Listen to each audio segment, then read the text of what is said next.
What is up, my friends? You are very, very welcome along to tonight's late night agenda.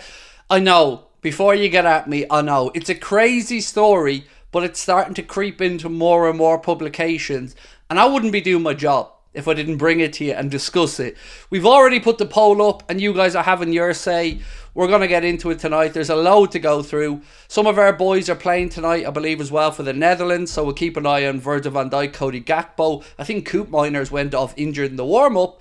But there is a load for us to talk about tonight, my friends, and let's get stuck into it. There isn't that much updates with regards to the Arne Slot situation. Still no clear picture of when we may get any information from him in person. Looks like it could be the end of the month, but we'll talk about that. We will discuss the crazy transfer swap that's in the thumbnail. Talk about a collaboration between different agencies. A bit of good news for Football Manager players out there. And a couple of other bits and pieces as well over the course of the stream. Again, interesting news coming out of the England camp. It seems that Trent Alexander-Arnold, according to Matt Law, is poised to become the midfield partner for Declan Rice in the Euros. So let's see what happens there. And of course, that else you guys want to discuss, this is your show. Now, I got to give you an update because I get my ticket updates from the venue on a Thursday and on a Monday. So what I can say to you is, as of now, there's about 18 tickets left for the Liverpool show. So that's going to go soon. Cardiff is the only other show we have available. We've got a good few seats left for that one because it's a bigger arena. So other than that, the live shows are we're looking good, folks. We're going to be sold out in Liverpool. 18 tickets or so remaining. So do get yours. If you want to come and see us, you can use the link at the top of the chat. Right, let's get into it. Am I doing a Football Manager save? Me? No, I don't play computer games. But I do keep an eye out for the news because I'm aware that many of you guys are gamers. So I try to give you the information. I don't play them. Although, if I did play any computer game, Football Manager would probably be the one because it's less scripted compared to some of the FIFA games I've played over the years where, yeah, you're not going to convince me that isn't fixed at times. So, what do you want me to start off with? Now, before you say Trent, I've got to wait a few minutes to get to that story because we need to wait for the chat to fill up and it usually takes about 10 or 15 minutes. But let's start off with an update around the leaked away kit. Have you guys seen this? The one that the Echo put out. It's been on footy headlines for a while as well. I want to get your opinions on it. If you've seen the new Liverpool kit that's kind of black, teal and maybe a bit of purple. I'm not sure what the collar colour is. Let me know your thoughts on it in the comment section. It's a no from me, but our Discord group really liked it, so it seems like I'm in the minority on this one. Do my eyes deceive me with the title? No, mate, they don't. And look, remember, it isn't Craigo saying this, so before you come in going, Craig, what are you talking about? I just collaborate the news and bring them to you, and believe it or not, this is a story that is doing the rounds in a couple of different publications. It's been picked up by Liverpool.com. It's been picked up by a couple of outlets in Spain. So I wouldn't be doing my job if I didn't bring you these crazy reports. So at the very least, we can laugh at them. Or say that it belongs in the crystal clear waters off a certain Mediterranean island called Bullshit Island. I do have a confirmation, which I can give you. So next month, starting in July, I can officially confirm that the Anfield Agenda podcast will be starting, and it will be 100% myself and Jack Gill, who are going to be the co-hosts of the Anfield Agenda podcast. So if you're a viewer from back in the day, you'll remember Jack 6-0 Gill. He'll be joining me for the podcast moving forward, and it'll be available on all your usual podcast forums. So yeah, keep an eye out for it dropping next month. How do I become a member? That's a very good question, Michael, which I should probably know the answer to. I'm sure it involves hitting one of those buttons down the bottom corner near the chat input, but I'm such a boomer, dude, that this is out of my wheelhouse. I'm sure somebody in the chat can point you in the right direction. Right, so what the Fook said beef with a wanted genius, or beef with a genius. That's the title I wanted. I actually wanted the fuck as the title for the stream, but I'm not allowed to use curse words. Sounds like Bellingham is an agent to secure Trent to Real Madrid. See, the reason I think we're all so interested, if that's the right word, is because there is a crazy world where we could envision this being pitched, right? So whatever you think about the title of tonight's stream or the report, deep down, there is a world where I can see Florentino Perez considering this. So I don't know if he's testing the waters with some of the Spanish media, but genuinely I can see a world where they want that to happen. You know, because Rodrigo could well be surplus to requirements. I know there's been a lot of stuff coming from him that he wants to stay at Real Madrid, but he's also been linked with a couple of moves to the Premier League, Liverpool, Manchester City, and we still don't know the Trent contract situation. Now, if you want my thoughts on it, of course I believe Trent will sign a new deal and stay at Liverpool. But as I've said all along, when you get to a point where Trent, Virgil and Salah have a year to go on their contracts, these are the type of stories that you're going to see, because clubs will pounce. They will look at the uncertainty and come back in and try and cause problems. And let's be honest, could we see a world where Real Madrid are interested in Trent? Yes, of course. You're looking at a fullback who's redefined the fullback game. And Madrid in need in that area of the pitch. They're looking to get a replacement long-term for Dani Carvajal. You've got the friendship with Trent and Bellingham. You've got the fact that Real Madrid can apparently do whatever the hell they want financially. So I can see a world where it's attractive to Real Madrid. But from our side, we don't want to lose Trent. None of us, I would imagine. Well, I think 13% or something in the chat said they wouldn't mind it. So let's start off. I think you've all been patient enough now. Let's start off with the topic and let's get to where this came from. So, initially, we seen the headline. Alexander-Arnold wants to leave Liverpool as Real Madrid swap deal sensationally talked up.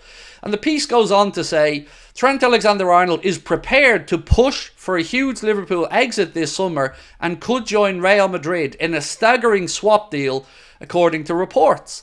So as you do, you dig a little bit deeper then to try and find out where the hell these reports are coming from. National report Liverpool could be ready to make a bid to sign Rodrigo, but with a twist. The Reds could offer Trent Alexander-Arnold in order to bring the cost of the deal down, with Real Madrid valuing Rodrigo at about €100 million. Now, I can see that. I can see that part of it. I can see a world where we would potentially be interested in Rodrigo. I can see a world where Real Madrid would be interested in Trent. But what I can't see a world is Trent wanting to leave Liverpool. That's the part of this that stinks the most to me. Because can I see Madrid being interested? Yes. Can I see us being interested in Rodrigo? Yes. But the idea of a swap deal? Anyway, there's more. This piece here said Liverpool wants shock swap for Rodrigo. Liverpool could be about to cause a shock by making a big money move for Real Madrid star Rodrigo, according to Spanish source Nacional. The report states that Liverpool want to exploit the uncertainty surrounding the Brazilian star and make a move for the 23-year-old. Carlo Ancelotti's squad will be bolstered by the addition of Kylian Mbappe and Endrick. And with Vinicius Jr. already at the club, how much game time will Rodrigo receive next season? It's up for debate. So maybe this is a case of Madrid-friendly media putting it out there to try and drum up interest in Rodrigo and see if there's any way Liverpool will be interested in a swap deal. Because, as I said all along, I don't believe this will happen. But I can see a world where it makes sense to Florentino Perez to try it. You know, if Trent had 3 or 4 years left on his deal, that would be the end of the conversation. But we are in a precarious situation with Trent. Until we know that Trent signed on the dotted line, we are vulnerable. And we can't deny that. We all want to believe Trent wants to stay. And I'm sure he does. But again, I just point back to the fact that I think it's very foolish of Liverpool to have put ourselves in this position where we've a new manager coming in who's going to want to come into a harmonious dressing room, lay his own stamp down, win people over. The last thing we need is stories about star players wanting out, because it's disruptive. And until we have Trent signed on the dotted line, these stories will just continue to be pushed out and the pressure ramps up. Now, Trent, I believe, will want to be a one-club man. Fully believe he'll want to stay at Liverpool. But let's be honest here. We're not talking about some tin pot club. We're talking about Real Madrid. And as much as I'm sure Trent grew up and will have grown up idolising Liverpool and wanting to play there, it's Real Madrid. And if they're interested, it's a problem.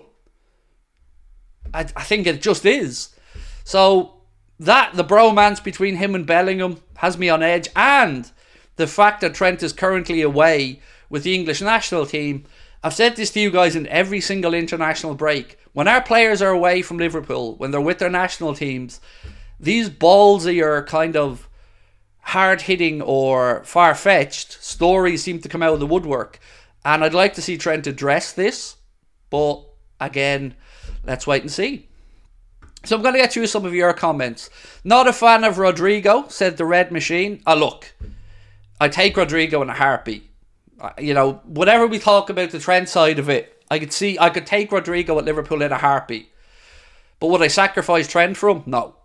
Absolutely not. So yeah, that's what makes this story a little bit intriguing, I think, is that a lot of us like Rodrigo. We know we've already tried to sign Rodrigo. That's been confirmed. We tried to sign him when he was at Santos. He said it himself. That didn't work out. And now we have a situation where, yes, Real Madrid are probably a little bit overstocked in an attacking area and are looking to find ways to rebuild their team maybe without having to continuously fork out cash and swap deals. I'm sure much like another swap deal we're going to talk about later on that seems a little bit off the wall. But Barca have also offered up a swap deal according to reports. And we'll talk about that in a little while. Brian, how are you? 50 gifted memberships, love it. Brian, thank you so much, mate. You're very kind. Imagine being one of the people that dropped out of the stream there just as Brian pops in with 50 gifted. Absolute legend, Brian. Thank you, my friend. What price is Rodrigo on the market? The price listed that has been mentioned in a couple of outlets is €100 million, which I think is actually a realistic price. Genuinely. I think €100 million for Rodrigo is fair. His buyout clause is the usual ridiculous 1 billion, but it's believed that €100 million is the offer that would get Real Madrid to the table. And I've got to say, I think that's a decent price. I mean, it sounds mad saying that out loud. €100 million a decent price, but it doesn't sound unreasonable. No bromance compares to Robbo and Trent. Oh, I don't know about that. What about Dejan and Mo? That was a bromance for the ages. I mean, Dejan used to always go on the coffee run and bring Mo his coffee.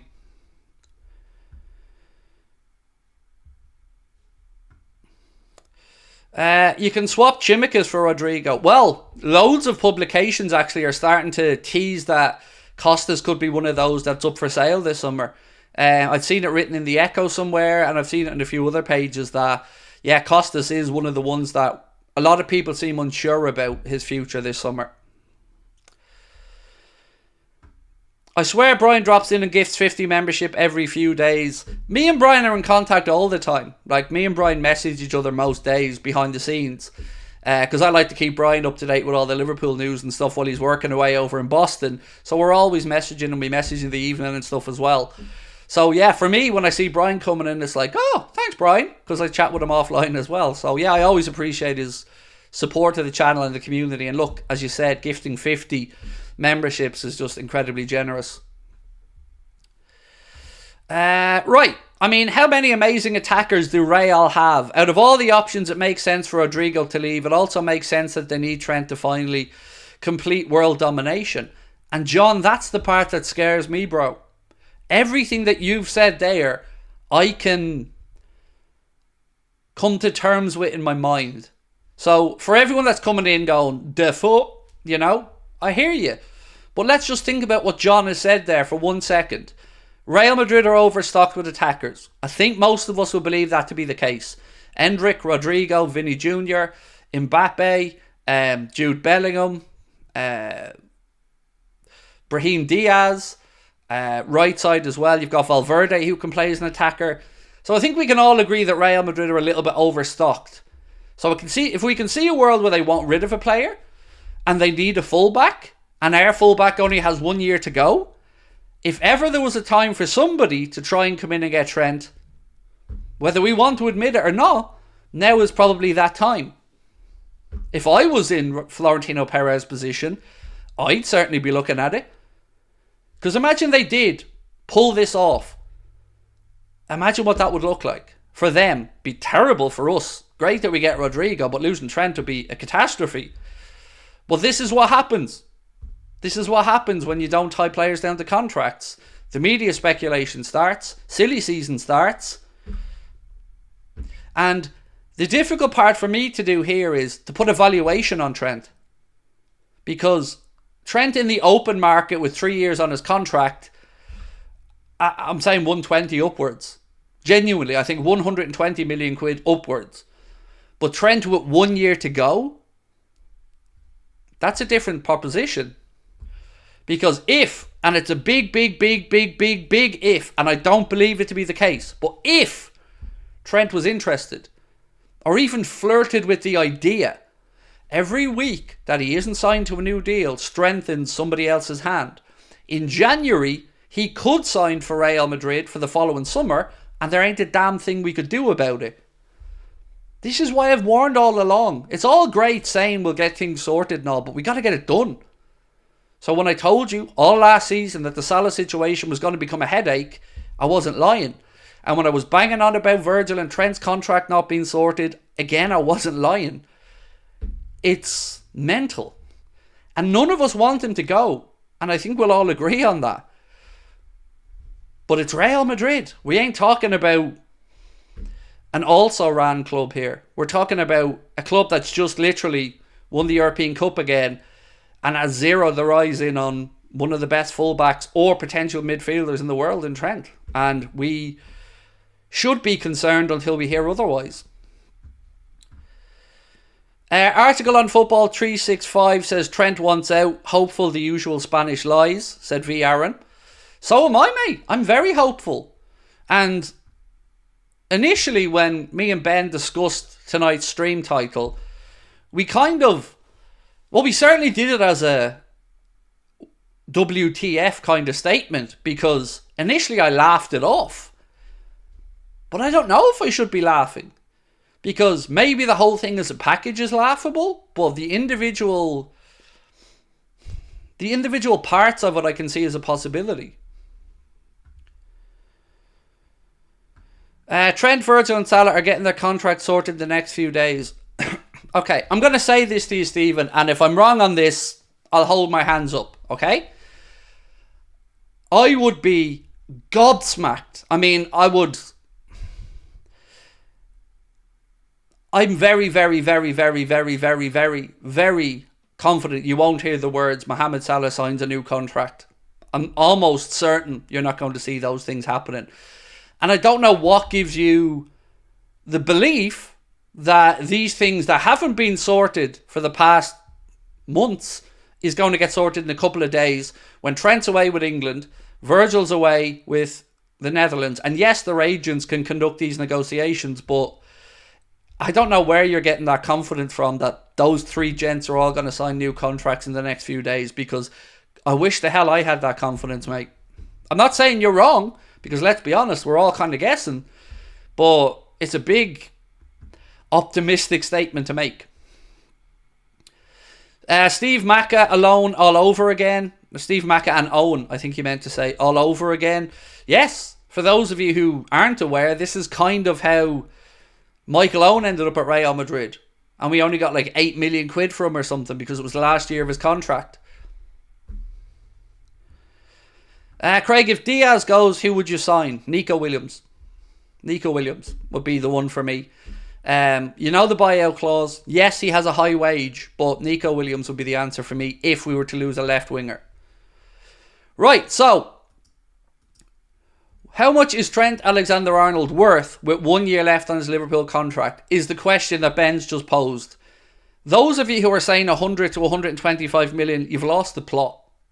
Genuinely. I love you all, but that's an insane answer. There is no way with 1 year to go Trent Alexander-Arnold is worth in excess of 100 million quid. On the open market, absolutely. But that's not the market we're talking about with Trent, or with Virg, or with Salah. So, I don't agree on that one. I would be very much... I think I'd be in the middle. I think I agree with the 75 million upwards bracket. Because at the end of the day, it would have to be an insane number for Liverpool to do it. But I have something that I think might be of interest to you. So you know the way I've been moaning quite a bit about the fact that Liverpool don't recoup enough money for players. So you've heard me moan about the fact that Firmino, Mane and potentially Salah are going to go for next to nothing. Well, here's one for you to think about, right? This is factual evidence. Throughout the whole Jurgen Klopp era at Liverpool Football Club, while almost £900 million was spent on players, £575 million was recouped, and that equates to a net spend of around £40 million per year on average during Jurgen Klopp's tenure. That doesn't paint the full picture though, because in the last few years that has crept up a little bit. But there's a very interesting stat that I have somewhere. I'm just trying to get the right one. What's this one? Sorry, I'm trying to get the right stat here for you guys. Is it this one? Where is my stat?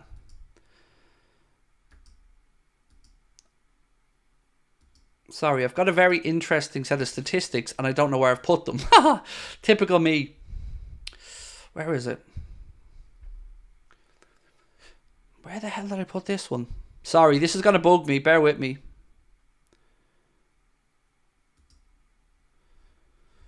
Maybe it's on my phone. 1 second. I have a statistic that I wanted to bring to you and I just don't have it to hand. So bear with me while I see if I left it on my phone. I think I've done that one. Okay, 1 sec. Not that one, not that one, not that one. Is that one? No. Oh, here we go. So here's the part that I didn't put in my notes that I knew I had somewhere. This, to me, tells a story. It's intriguing to note that of the last 12 recognised senior players that left Liverpool Football Club, only 4 have commanded a transfer fee. The rest departed on free transfers, admittedly often taken with them hefty salaries off the wage bill. The most recent were Thiago Alcantara and Joel Matip. But let me read that first line to you once again. Of the last 12 players to leave Liverpool Football Club, only, how many? 4 have commanded a fee.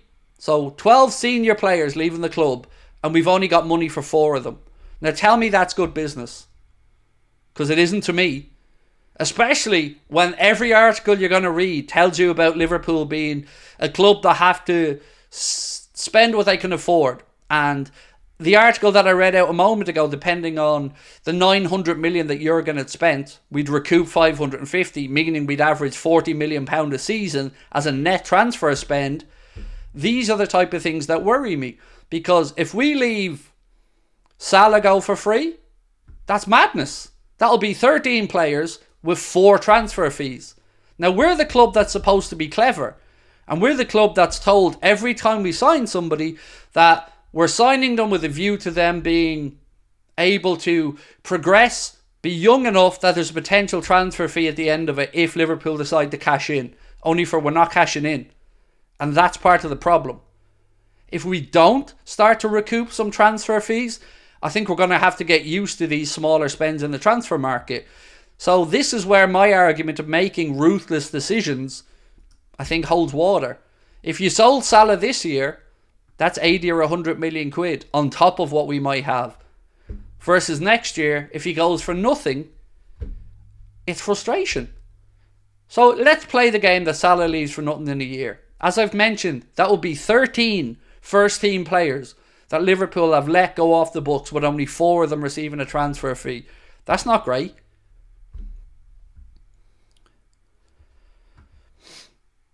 If we lose Trent in his prime, there needs to be an inquest. I agree. But is anybody in the chat, genuine question, is anybody in the chat happy that Trent's in this position with 1 year to go in his contract? I'm not. And I've been saying that for a year.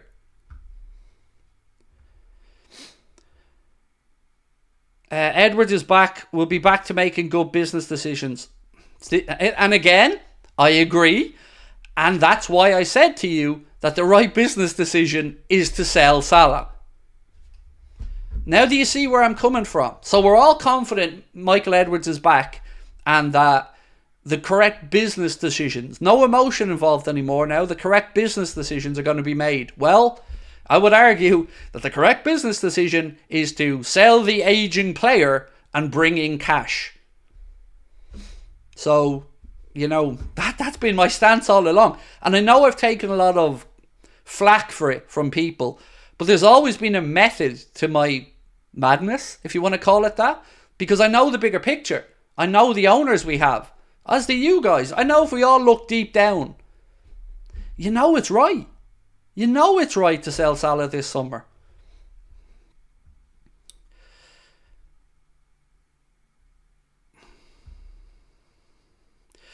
I read your comments on TikTok and they were like, why would you sell Salah? They're low-key stupid for this. FSG don't pull out the money. Stephen, I've said it for years, mate. And look, I'm happy to take abuse for it because it's my job to give you my opinion. And I don't expect you all to agree with it. But I believe what you said is right. The people commenting have the best intentions in the world. They love Mo and they don't want the club to lose him.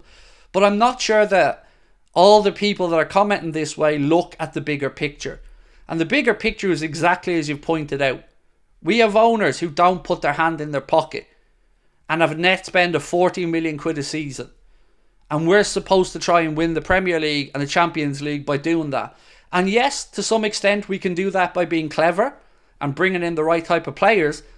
But the other massive part of Michael Edwards' success has been the money he's recouped. Whether that's money you're recouping for young players like Jordan Ibe, Dominic Solanke, and many others that Edwards has moved on for considerable fees, or whether that's aging senior players who still have enough name recognition and star power that we could cash in on. I think they both fall in the same bracket. And it's about getting top dollar for the players that are no longer the future of the football club.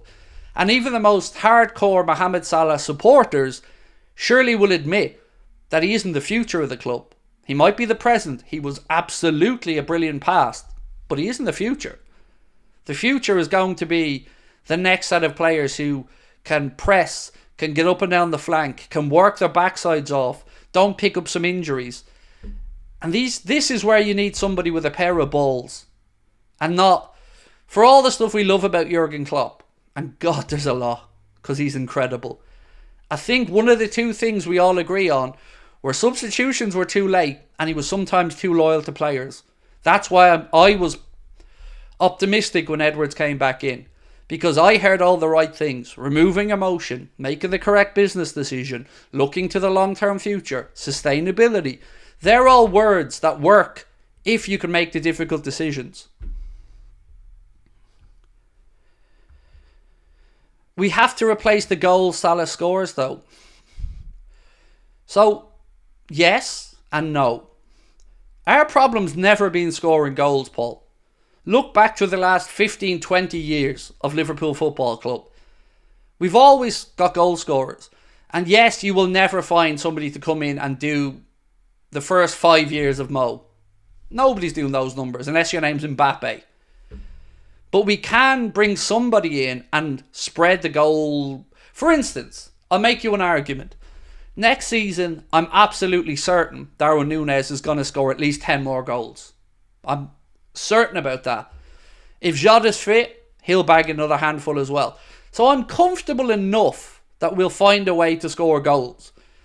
But I do feel like we need to stop conceding goals. And to do that, I think we need to have more ability to defend from the front. Because it broke my heart last season to hear Jurgen say that he basically gave Salah free rein not to have to track back because he wasn't fit enough. Because of the injury, the amount of football he played. There were times where Salah was just allowed to stay forward. Now you go back 18 months and Mohamed Salah was an animal. He was getting up and down that sideline, defending, attacking, helping out, and he was able to do it because he's a physical specimen. But I didn't see that at the end of last season. I seen an aging, frustrated figure. I seen him score a goal today for Egypt, and I said it to our Discord group. When's the last time he scored one of those type of goals for us? Where he drifts in from the wide right, runs across the edge of the 18-yard box, and then pings one in top bins. I'd love that Mohamed Salah to be back, but I don't think we're going to see him. Excuse me. What about the Barca swap? Right, Piotr, I'm happy to go to that for you. One sec, bro. Now, this one, they can do one. Because whatever about the Rodrigo link, we can all maybe like the idea of Liverpool getting Rodrigo, even if we detest the Trent part. This one, I think it's madness.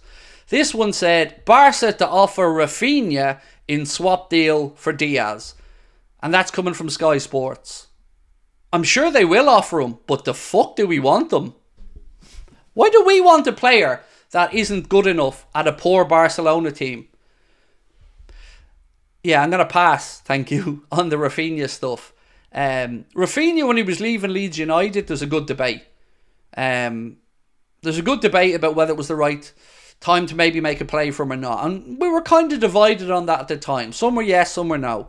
But not now. Nah, not now. Let Rafinha sail off somewhere else and get Barcelona out of the financial hole.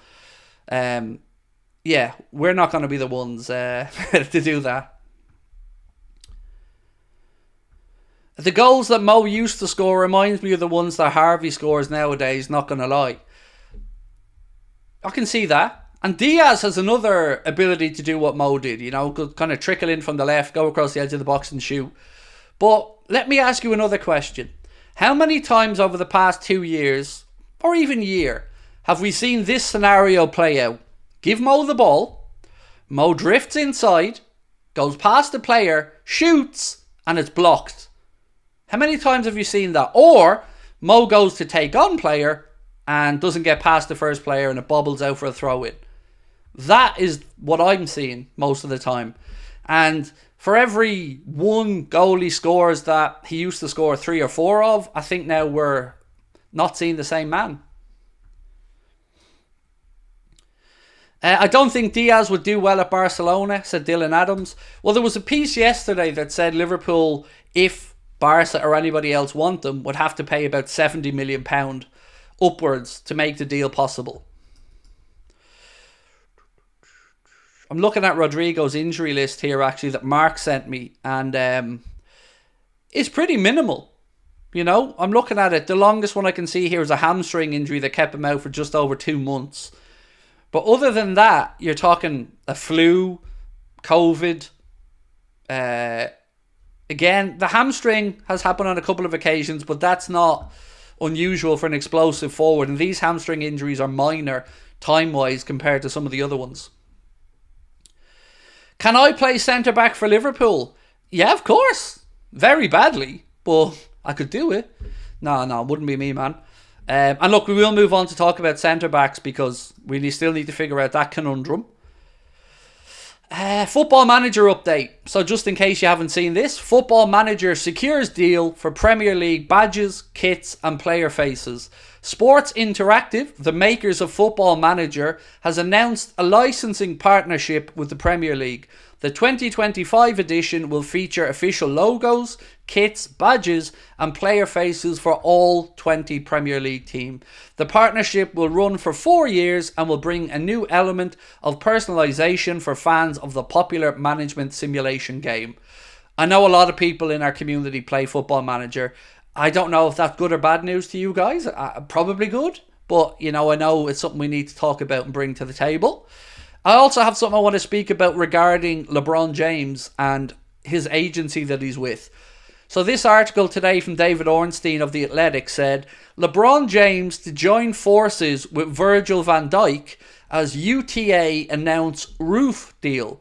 Roof Agency has been bought by the United Talent Agency UTA alongside the American sports agency Clutch Sports Group. This will see the likes of Virgil van Dijk, Sadio Mane, Kai Havertz, Serge Gnabry, Harvey Elliott, Ademola Lookman and Tammy Abraham join forces with the likes of LeBron James, Jalen Hurts, Rafael Devers and Aya Wilson. So if you're interested in sports agent stuff, that's a bit of sports agent news for you there, and the full article is on The Athletic. I'm sitting here playing Football Manager while listening to you, Craig. There you go. So you'll know far more about whether that's a good or bad thing than me than James. Does Trent actually want out, said Rami. Rami, my friend, the truth is, I hope not. But at this point we can only talk about reports because that's all we have. We don't have anything concrete to say that yes, Trent is staying. I'm sure he wants to. I think we'll all agree that Trent's first preference is probably to stay, but the longer this drags on, the more of an issue it becomes. So let's wait and see. I've said it all along. Once you get to this part of your contract and it's not renewed, the pressure starts for the club. And the club can pretend all they want, that they're calm about it. The fuck they are. There's no way I'm having it that Michael Edwards or John W. Henry is sitting there now, calm. The only way John is calm about this is because potentially he doesn't have to put his hand in his pocket to give them raises yet. And that's the only reason I can think of that Virgil and Trent haven't been given new deals. Trent especially. He's 25 now. He's been promoted to vice captain. He's coming into the best years of his career. About to maybe switch position. Certainly this summer in the Euros it looks like he's going to play in midfield for England. Madness. It's just wrong. I don't understand how it's happened. Can anybody make an argument to back up why we're in this situation with Trent? Because I'm lost for words. You can see it with older players. Absolutely. Virgil and Mo. You want to wait, see how they get on, see if Father Time is catching up with them. I can kind of get to grips with that. But not with your star boy. Not with your vice captain.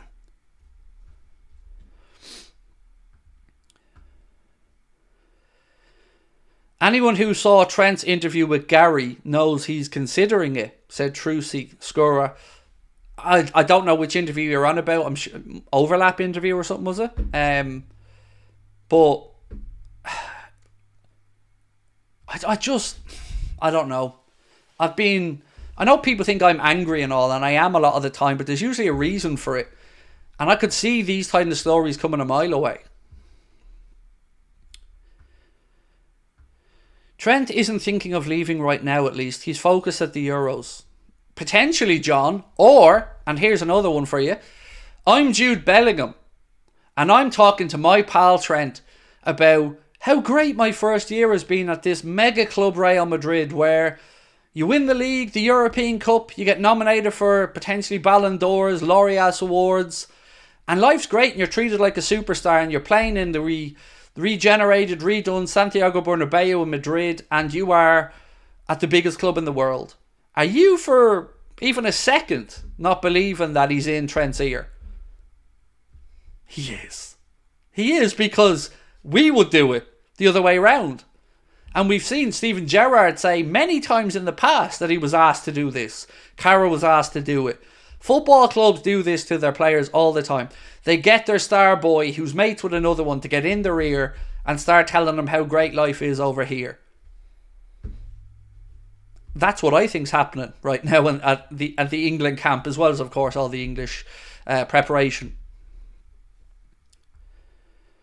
Trent's not leaving. Oh, that's okay then. Because you've said it, then we'll just leave it be. Cancel it, turn off the stream, lads. Somebody said Trent's not leaving, so that must be it then. We deal in facts, mate. You know, we don't want him to leave, but we deal in facts. And the facts of the matter are, he hasn't signed a new deal yet. We've been told since the turn of the year that the priority was to give Trent, Virgil and Salah new deals.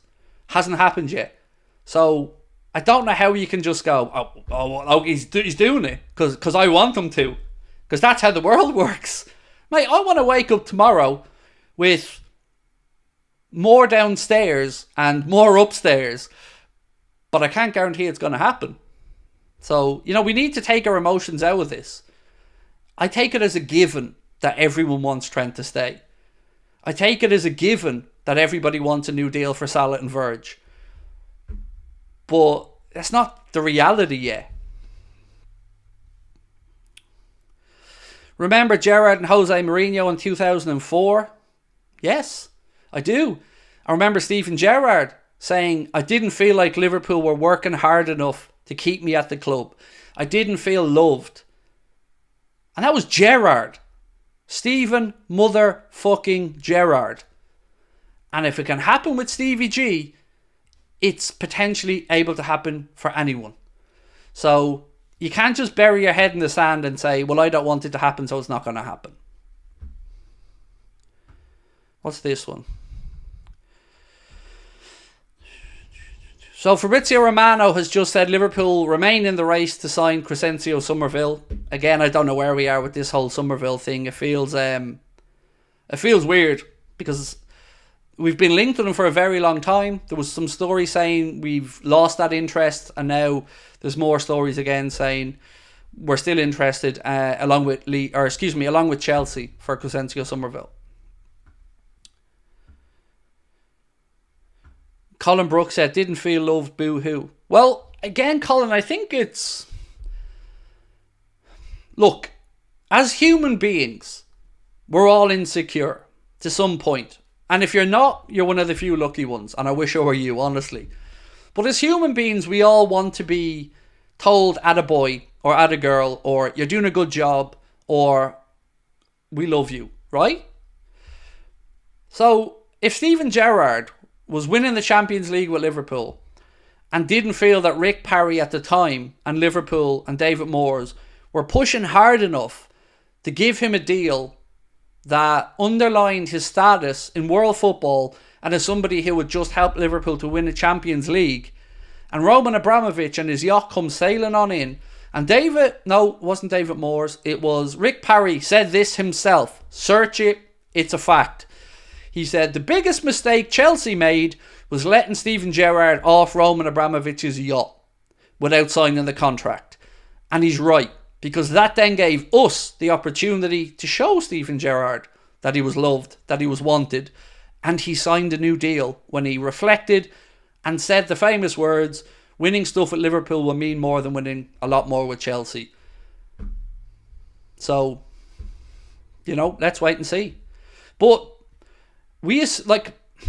just like mental health, we all assume that if people are rich, as an example, mental health can't be real, they can't really have problems. Of course you can. It doesn't matter. And same here. If Trent isn't feeling the love, and I hope he is, I can absolutely see a world where it's possible.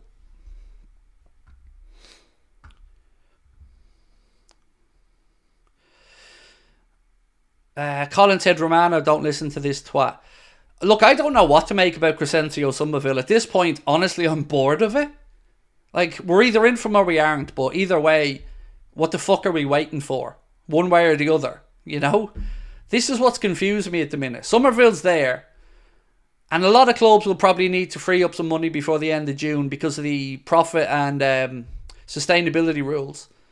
So I'm hopeful we see some business in the next week or two, because there are some vulnerable football clubs there ready to be shafted. And I don't care. I know. Look, how do I say this?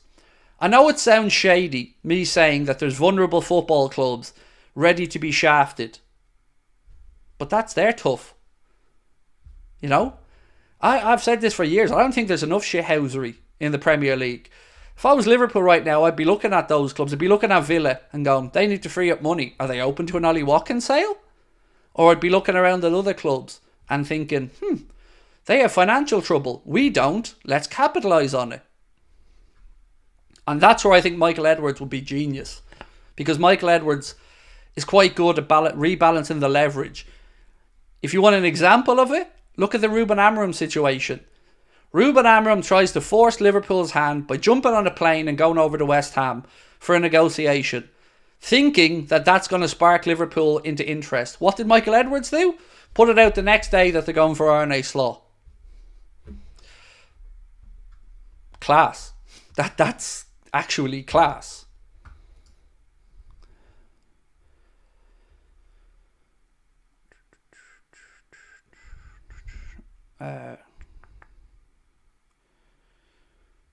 So this article says Liverpool and Chelsea's interest in Somerville isn't just about filling a position, it's a strategic move influenced by several factors, including the financial realities of football. Somerville, who cost Leeds a modest 1.2 million back in 2020, has seen his market value skyrocket this season, which seen him net 19 goals and clinch the EFL Player of the Year award. Now with Leeds needing to balance the books and comply with profit and sustainability rules, a potential £35 million windfall could help seal a deal. See? And credit Anfield Index, by the way, for that article. There you go. You know. Right, let's get to your comments, because I've got more news to get through as well. I'm feeling, I need to sort my t-shirt out. Sorry, it's a bit loose and all over the place. Can't afford to be losing the best right back in the world. His output is unreal, said Yusuf. Bro, I'm with you. Yusuf, I'm right there with you.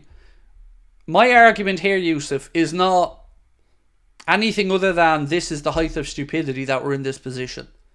Because I am fully beside you. I don't want to lose Trent for anything. But we're vulnerable.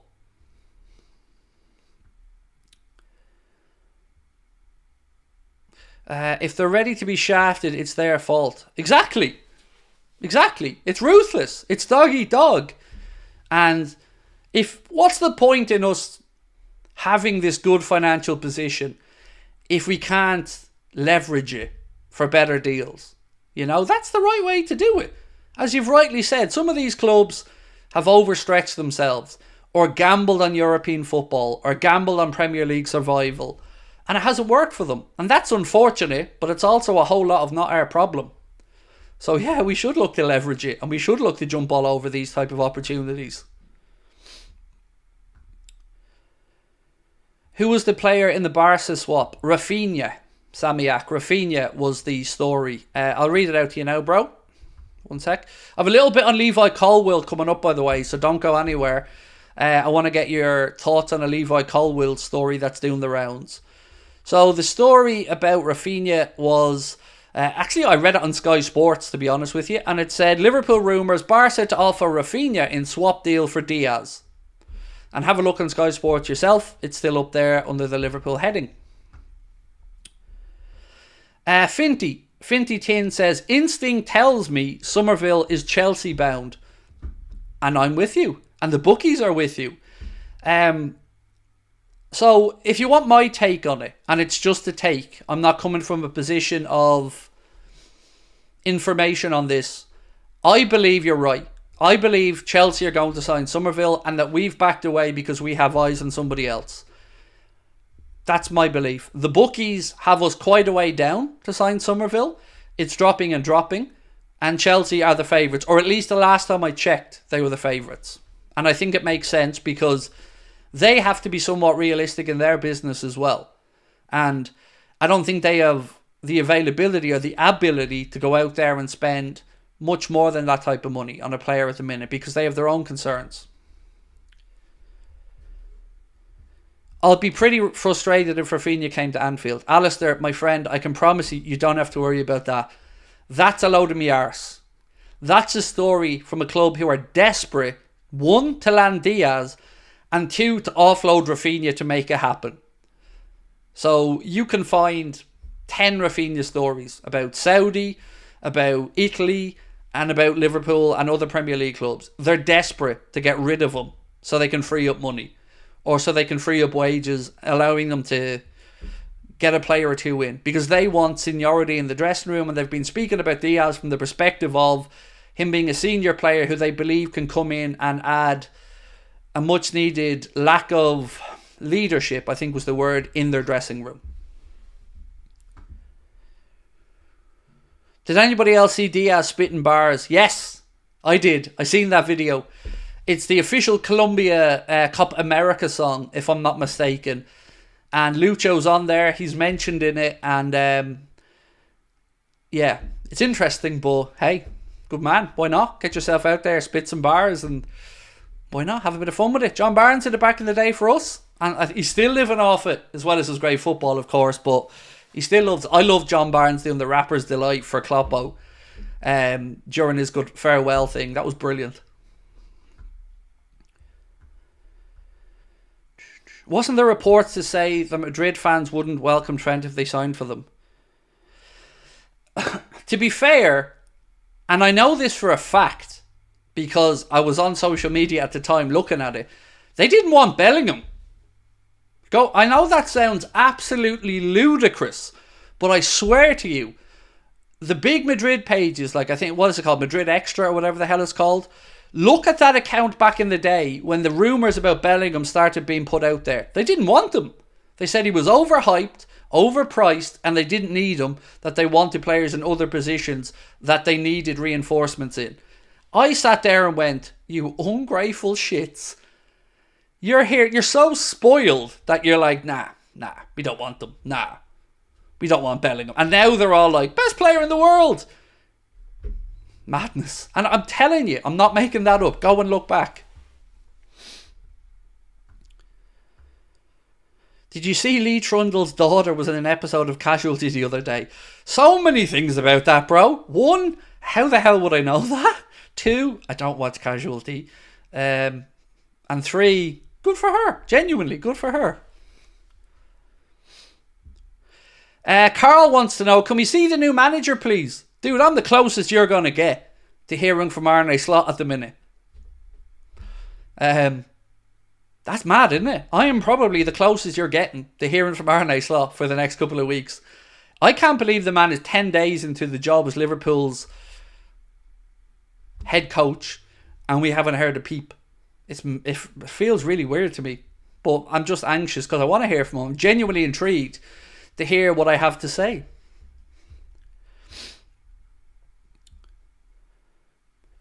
How am I doing? Irfan, I am tickety boo, my friend. Tickety bloody boo. Good. Yeah, good. I've nothing to complain about in life at the minute, bro. Health is pretty decent. Yeah, I'm good. And most importantly, we are 18 tickets away from being sold out in Liverpool. And that will be our first ever sold out show. And the fact that it's going to be in the beautiful city of Liverpool, it makes me so proud. Because I was scared to do that show. Because I thought we wouldn't be able to give away tickets in Liverpool based off the reaction that I've seen from social media to me over the years. But it seems like that was just a few mouthy people and that people are coming out to show some love, and we are going to make sure that you remember the night because it's going to be my last show. I've ordered a very special podium for this show that I'm going to be speaking from, an Anfield Agenda one, and we're going to put on a great night for everyone. So, give me a thumbs up in the chat if you've got your tickets and you're coming to Cardiff or Liverpool, because I can't wait to put the words sold out up with Liverpool. My heart is going to be so full at that moment because it's so special to me. Gary said, buzzing for Cardiff. Between me and you, Gary, if I could pick a show to go to, it's Cardiff. For a couple of different reasons. One, it's an amazing venue. Not saying the Hot Water Comedy Club isn't, but Cardiff is out of this world. Two, the entire crew is going to be in Cardiff. Ben, Connor, me, all of our partners, Lucas, my son, Chris Stonage is going to be there with us as well. And we've got loads of time for meet and greets and stuff afterwards. So I would go to Cardiff if I had a choice. Right, more news. Levi Colwill. I promised you I had some Levi Colwill. Thank you to everyone, by the way, sticking the thumbs up in the chat who's coming along. Appreciate you all. Right, so this really piqued my interest today, and it came from Plettenberg. And it said, Bayern Munich are seriously considering Levi Colwill. Initial talks have already taken place. The piece goes on, or another article relating to it said that they want Jonathan Tah first and foremost, but if they can't get Jonathan Tah, if he signs on to stay at Leverkusen, then they're going to pursue Colwill. Now I would say if Bayern are willing to move for Colwill, so should we. You know, if there's any indication from Chelsea, I think Liverpool should be all over that. Maybe, Ben, we could get that on a poll. So, if there's a chance to sign Colwill, should Liverpool do it? Because, for me, it's a no-brainer. And I didn't think Chelsea would be in any way open to a sale. But, if Bayern are talking with them, I think we should be there as well. So, we did ask you, how much is Trent Alexander-Arnold worth with just 1 year left on his Liverpool contract? And 40% said 100 to 125 million pound. 75 to 99 million was 36%, and 50 million to 74 million was 22%. I would very much be in the middle bracket there myself. I'd be in the 75 to 99 category.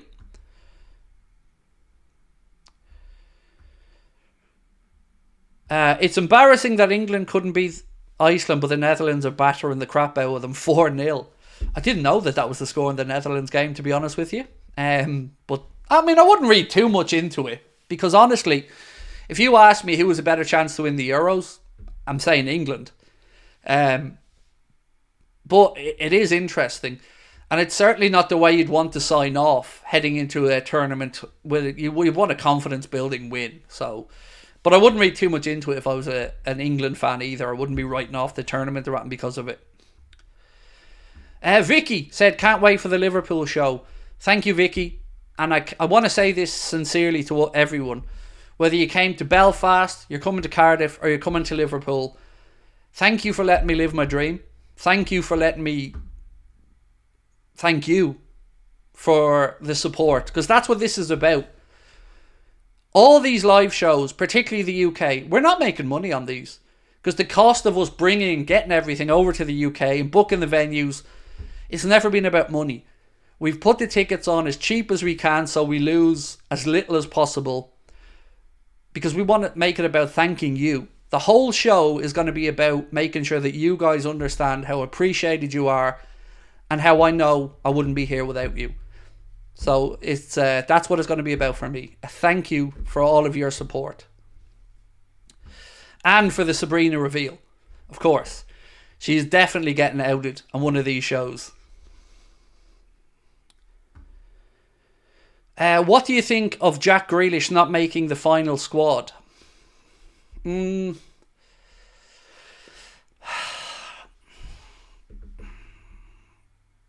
I would have taken him. I think I would have taken... I can get the rationale behind it, but I do think Grealish has the possibility to maybe at least get you into an area where you're winning free kicks around the edge of the box, or adding something a little bit different. I would have brought him, but I can understand Southgate's thinking with the way the season ended. David Massett coming to the Liverpool show as well. Much love, bro. Thank you for that. Will you stream the Euros? Yes. So the first game we're going to do is on Friday. We're going to do Germany-Scotland. We'll be doing that from 7:30. And while we're doing watch-alongs for the Euros, we're going to start the live streams of the Liverpool news a bit earlier in the day.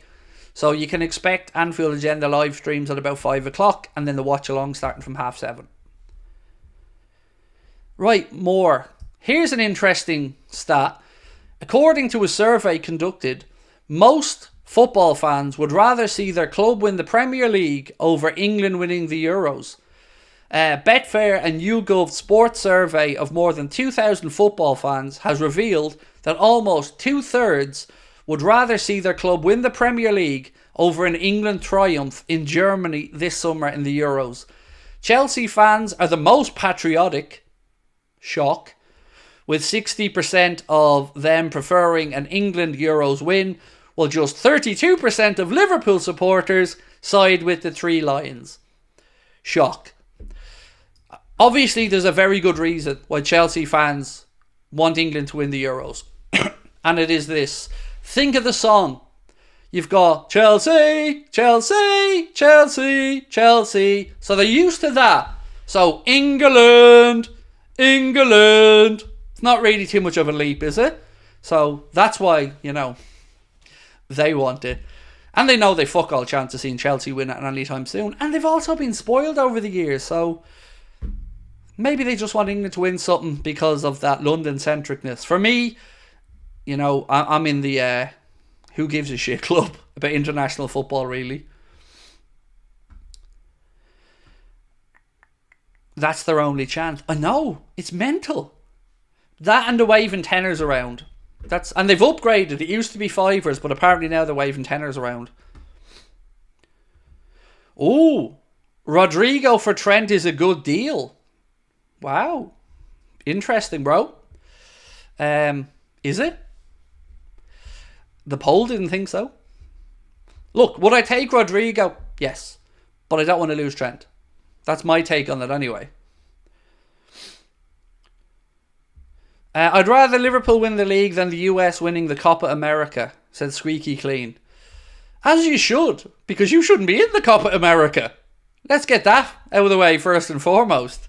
It is great that you're in it, though. I think it'll help the US men's national team a lot more than some of the handy little fixtures that I've seen you guys play in your confederation over the years. So, yeah, I think it's interesting. But look, I'm not going to lie.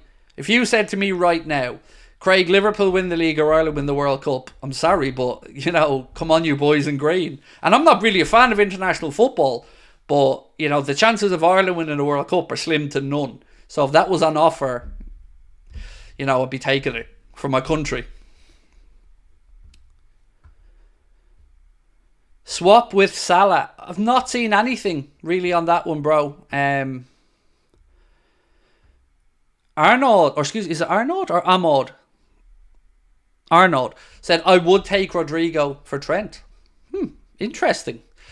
Can we get a poll on that in a few minutes, Ben? Just a straight, would you take the swap, yes or no? None of the sensationalised stuff. Just, would you take it, yes, no? Right, on this poll that we have at the minute, if there's a chance for Liverpool to sign Levi Colwill from Chelsea, should the club make the move?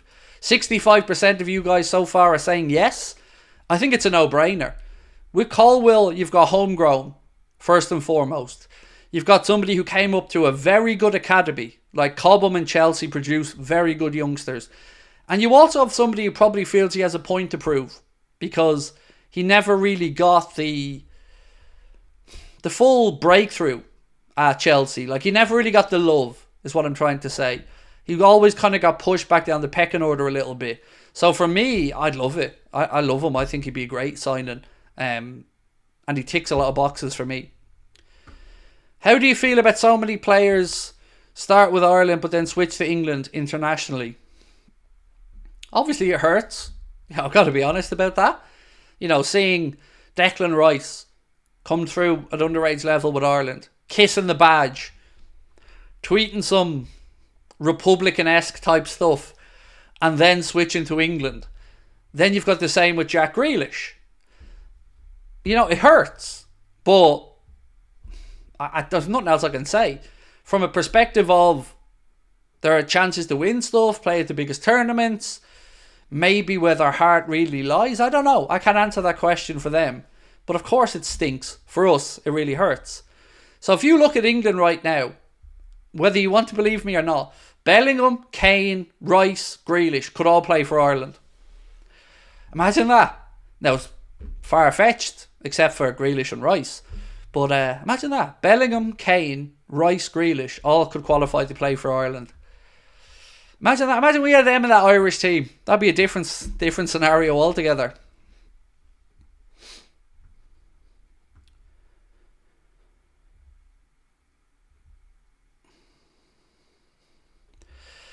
Who said swap Salah? Not me. I'm on the sell Salah camp. Any updates on Alan Hansen? No, Stephen, not that I'd seen, bro, and I've been looking out for them because obviously all of our thoughts and love is with Alan Hansen and his family, but I've not seen anything to update at the minute, unfortunately. The club will release any updates they get on Alan Hansen's condition, and of course all we can do as fans and supporters is just hope for the best.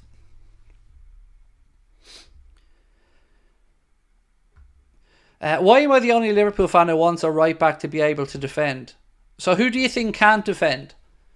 Because if it's the Trent part, I mean, I understand that conversation. But if you're talking about Bradley, nah, sorry, dude can defend. So can Trent, by the way. But, the age-old trope is Trent can't defend. So if you're talking about Bradley, I disagree completely because that boy can defend and attack. And I think Trent's... you're talking about Trent. There you go. Look, I think you have to be fair with Trent as well and look at the system. So it's not like Trent just woke up and Jurgen said to him, I don't need you defending, bro. You just get up that wing and attack. He's been coached to cut inside, to play centrally, and he's been doing what he's asked to do. I think that myth about him not being able to defend is... It is just that. I'm not sitting here saying he's the greatest defender in the world, by the way, but he's certainly not an embarrassing defender. I've never bought into that. There are aspects of his game I think I'd like to see improved at right back, but, he's still a solid player.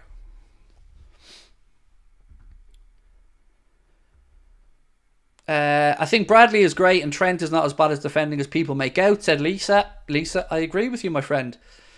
I look at it this way, Lisa, right? For opposition fans who love to go in about the Trent can't defend, I know why they're saying it, and you know why they're saying it, Lisa, and the chat knows why they're saying it. You only talk about people like that if you're concerned about them, if you know that they've got something about them. So if Trent really wasn't that great, you wouldn't hear that much about it because people would just be happy about it. But the fact that every single time somebody even attempts to go past them and it's on Twitter within 2 minutes, that tells you about everything you need to know. They're concerned. Can we swap Adrian for Rodrigo or Courtois? Well, actually, on Adrian, the barefaced cheek of this man, let me say that first and foremost. Apparently Adrian San Miguel's turning down a contract offer. That's the news doing the rounds today. So we know that Liverpool have put an offer on the table for him, but we know that Real Betis are also being linked with an interest in him. And this is, to me, fucking appalling. Like, firstly, Liverpool are the only club that's ever given the man a contract extension, and we've tried to do it twice. And now, when a contract offer is being put to him, he may move elsewhere. Bye. Nothing else to add to that. The man's been stealing a living, in my opinion, for the past few years.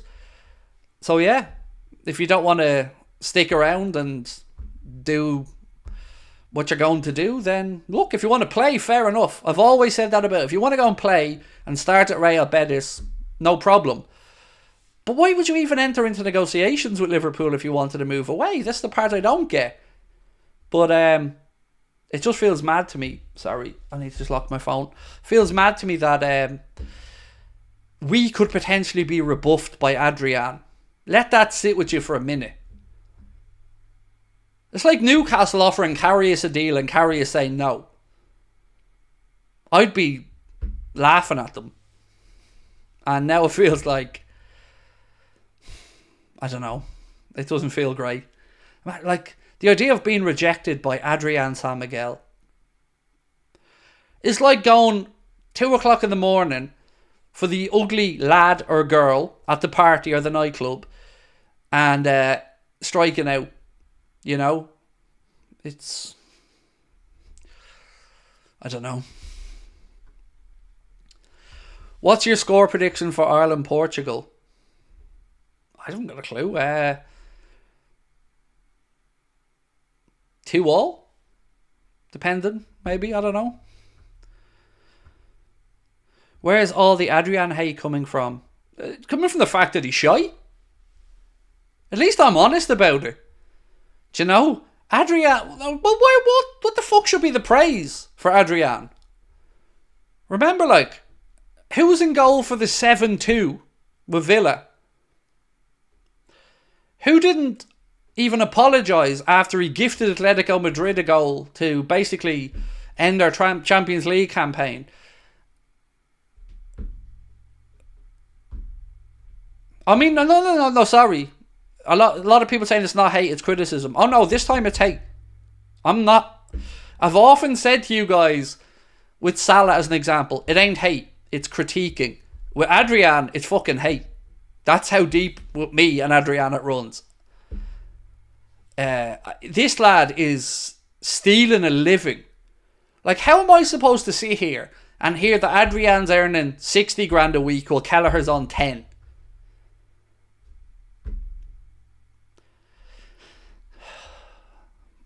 Yeah, I mean, look, I've never been a fan of Adrian San Miguel. I can't hide it. I don't like the lad. I don't like it. I don't like him.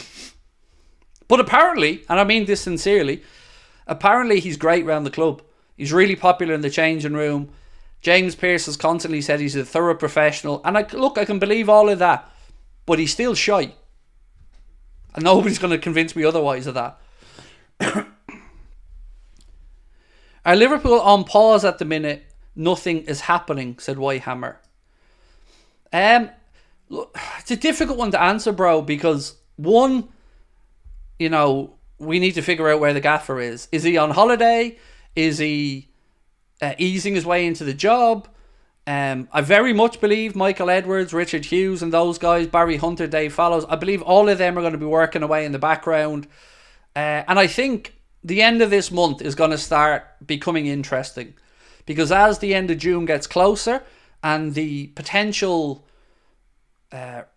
ramifications of some football clubs not meeting their profit and sustainability rules targets makes the points deductions and penalties more real, and that's when I think you'll see many clubs trying to pounce on this. Now, will we be one of them? I hope so, because as I said, there's not enough shithousery in football for me, but I think we should be. I'd be amazed if we don't see an offer for somebody in the next couple of weeks. Craig, for 60 grand or for £60, 60 grand a week, I'd be the most professional as well, said Colin. I'd imagine so, Colin. 60 G's a week.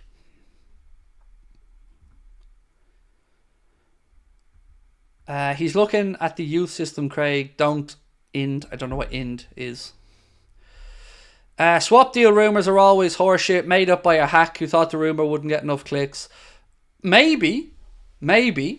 And look, we all agree that I'm not sure which particular one you're talking about, mate, but they are very uncommon in football. A lot more uncommon than I think most people think. But the thing that strikes me about the Trent rumour, the Rafinha for Diaz one, there's no way in God's green earth that's in any way feasible, because why would we want to give up Diaz to get Rafinha? It makes no sense. But if you look at the Trent situation, you've got a couple of factors at play. Firstly, the contractual situation as it stands with Trent. We're vulnerable to somebody tapping him up.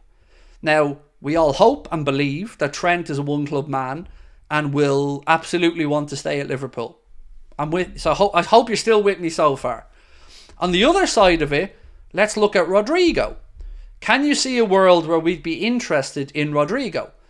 Well, the answer has to be yes, because we were interested in him previously and we lost out to Real Madrid, and now he might be available for about €100 million. Now, I can understand that maybe that's out of our price range, or maybe that's a little bit unrealistic, or we don't need a wide player that much that we're about to splash 100 million. But when you add all the factors together, and you've got Madrid needing fullbacks, Trent being in the last year of his deal, Trent being away at England with Jude Bellingham, who's just moved to Madrid and won everything, you know, you can start to worry very quickly that somebody's getting in Trent's ear. And as I said, I'm old enough to remember the Steven Gerrard Chelsea situation, where that all kind of came around after we won a Champions League and Gerrard wasn't feeling like Liverpool were fighting hard enough to keep him.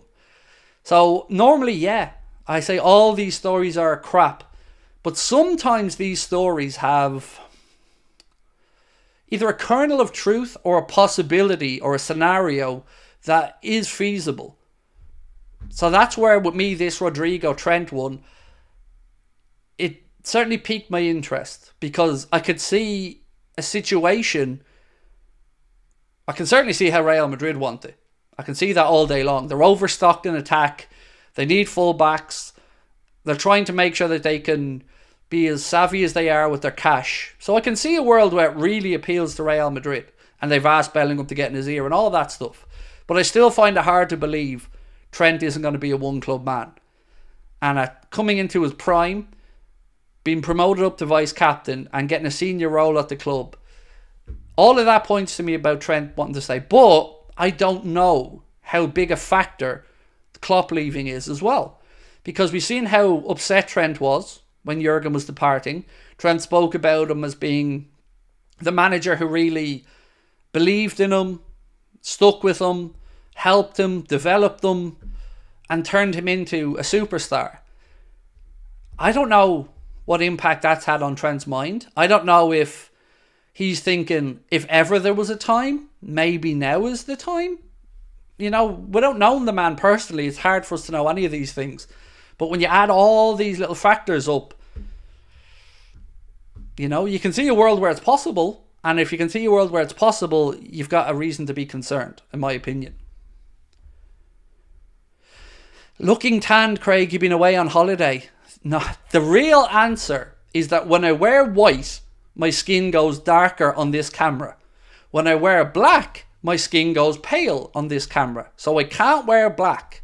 But I don't mind wearing the white and looking a bit more tan than I am. That's the honest answer. It's to do with the camera and the white. Trent was in tears, said Alex, with Klopp's last game. I know, and that was my concern, mate. I missed the membership chat. Sorry, let me scroll back up. I've done that one. There it is. Sorry. The lad said, what's your score prediction for Ireland Portugal? Now, I've done that one. Did I miss another one? Was a Harry's chat. Fofana to leave Monaco, 25 million. We need to be in there.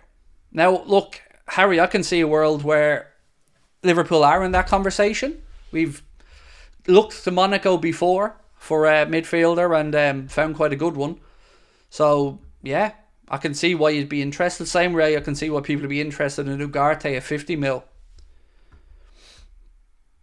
Right, I think I've got more news that I haven't gone through yet. How is your new chair? I'm unsure because I'm used to having a straight back in my old chair. And this chair, if I sat back against it, like, look, that's me sitting back in this chair. It's not looking very comfortable, is it? So I'm kind of leaning forward and, yeah, I don't know. I'm not sure about it yet. Any news on the Standard Chartered stuff? New shirt sponsor? No. I don't expect any change there from Liverpool, in all honesty, because at the moment the Standard Chartered stuff is pie in the sky, for want of a better phrase. Look, they've been held accountable and paid, I think, if my memory's right, it was a 1.1 or a $10.1 billion fine. But they're very, very, very adamant that these whistleblowing things have been disproven already and that this case will come to nothing. Now, you know, I'm not going to profess to sit here and know the ins and outs of Standard Chartered business, but I certainly don't see Liverpool at this moment stepping away. On, like, if they were proven and these went through court and all of these extra additional things were true, maybe. But until then, I think Liverpool sit as they are.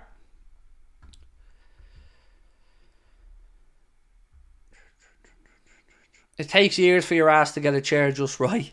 My old one, it had a much better lumbar function. You could click on the chair and the back of it moved up and forward. This one I can lean back and tilt it, but I can't move it forward. And I like a straight back chair because I'm getting old.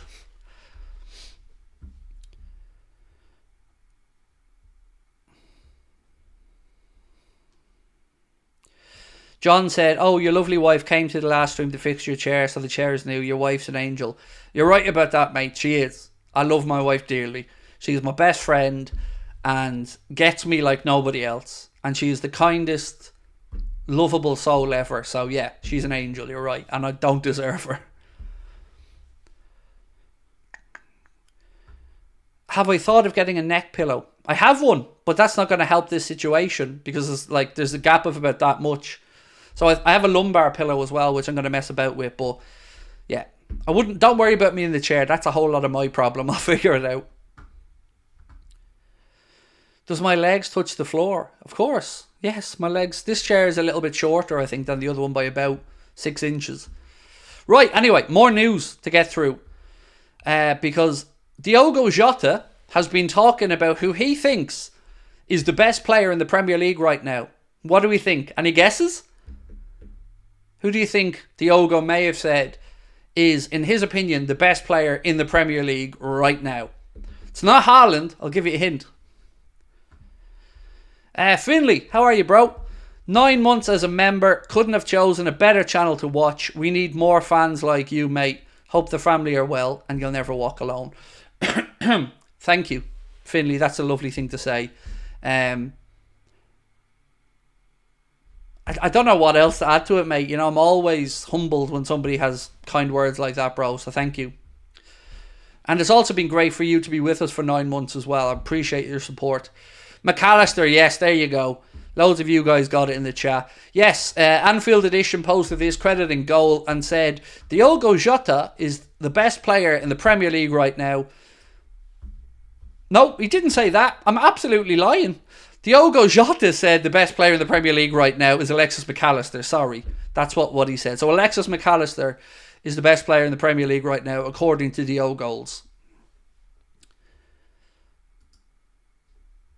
Matt Law of The Telegraph said Trent Alexander-Arnold is in pole position to start as Declan Rice's midfield partner for England at the Euros, but Gareth Southgate will have his eye on a number of fitness issues this week. That's actually really good news for Trent. I didn't think he would be starting for England, but I'm interested to see how he gets on alongside Rice. Boy Rodrigo for 100 million, swap Trent for Camavinga, said Craig Adams. I'd definitely take the buying Rodrigo part for 100 million euro. Would you swap Trent for Rodrigo? 23% have said yes and 77% have said no. Good. I'm in the 77%. Whilst I would love to have Rodrigo, I've always liked him as a player, I wouldn't want it to be because we lose Trent. Mark said, I think you're good also to listen to you say it the way it is. Well, look, Mark, all I can ever promise, mate, is I'll tell you how I really feel. Like, it's not up to me to tell you how to feel or to tell other people how to feel. And I'll always try to respect other people's opinions. I might not necessarily always be able to do that, but that's what I'll try and do. But I've always promised, Mark, since day one, that I will give you my honest opinion. And it might land me in trouble at times. It might alienate a few people at times. For instance, I've probably lost a lot of Liverpool support over some of my stances around Mohamed Salah stuff. But it's always been my honest opinion, particularly about selling him this summer. And I'm not afraid to give you my genuine feelings, because I think I respect you too much to lie to you. And if I came on here and told the company line and licked the club's arse and was a happy clapper who just constantly just said everything's positive and great in the world and FSG can do no wrong and, you know, blah, that's not right. And I don't think it's healthy. Like, nor do I think it's healthy to be toxic and be completely in the other way. But you should be able to criticise something you love. Because I know I love my wife, but I know she drives me demented, and I know she loves me, and I know I drive her demented. But it doesn't mean she can't criticise me on something, or I can't criticise her on something. I think that's a healthy relationship, and it has to be that way with your football club. If the football club want you to just come to every game and clap and sing all the way through no matter what's happening, I don't think that's realistic. One of the things I love most about English football, particularly about how the fans are, is that it ebbs and flows with the game. When something's wrong, they're raucous, they're on top of you. Not booing, I mean towards a referee or Mikel Arteta on the sideline, but when something goes well, when Robbo's chasing Messi around the pitch, that's a different story. The crowd are up and everything's special. When I listen to, let's say, German football, and the Europa League final is probably a good example of this, Bayer Leverkusen's fans sang the whole way through the game, from the start to the end. But I don't think that created an atmosphere. I think it was just monotonous, dull sound. It didn't live and breathe the game. It didn't react to what was happening on the pitch. And that's why I love English football as well. It's like a whole another living creature in the stands. It's not just noise, noise, noise the whole way through. I hate that. I hate when you go and you watch football, even in South America, and it's their culture, so, you know, fair play to them. But I don't like just this monotonous noise the whole way through a game. You've got to live and breathe it. A Santino, thank you, bro, for gifting 5 Anfield Agenda memberships. You're very, very kind. Ben said, on average, 38% of you are not subscribed to the channel. Please subscribe. It's free and it really helps us out.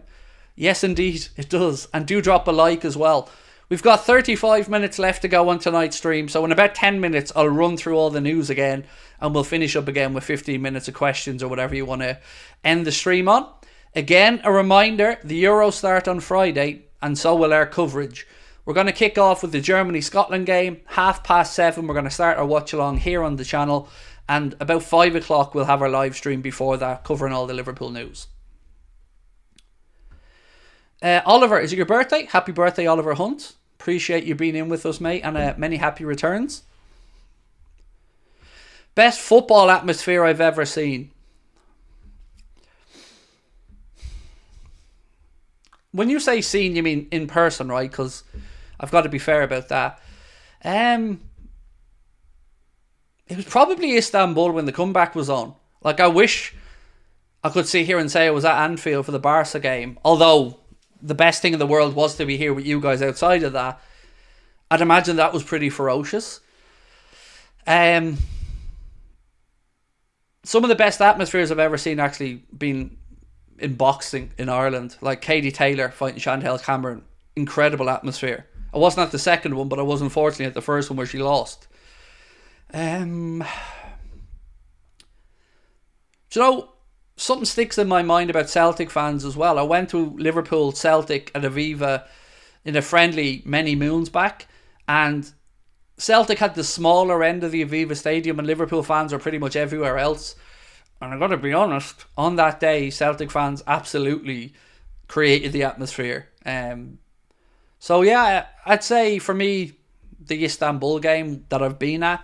Also, I was lucky enough to be at the 4-0 whooping at Chelsea. Not Chelsea, Everton. Do you remember when we had Rodgers, they had Roberto Martinez, and we were both fighting for 4th place? We played them at Anfield. Lukaku did his ACL. Suarez missed a penalty. Was it Suarez or Sturridge? One of them missed a penalty. And we won 4-0. That was incredible. Because seeing them destroy Everton, who were coming into the game as, it's our spot. We're now the big club. We're coming in to get into the Champions League. And we absolutely wiped the floor with them. That was pretty class. Trent is ours. He'll be the captain, said Rob Dance. Again, Rob, I very, very much hope so. I do. But I'm concerned at the minute because of the contract situation. Diogo Jota also said that Curtis Jones is the hardest working on the training pitch, by the way. So there you go. And I know people were concerned about Robbo as well, but he's back fine, so I wouldn't worry about Robbo's fitness either.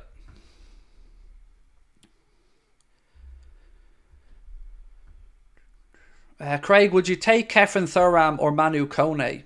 I'd take Thuram over Kone. But he wouldn't be anywhere near my first choice for what we need at the minute. You know me, I'm all for Ederson from Atalanta. A lot of other people like the likes of Wiefer. And there's other shouts for defensive midfield. There's the kid from Benfica, Neves. Yeah, for me it's Ederson. He's the one that I'd like.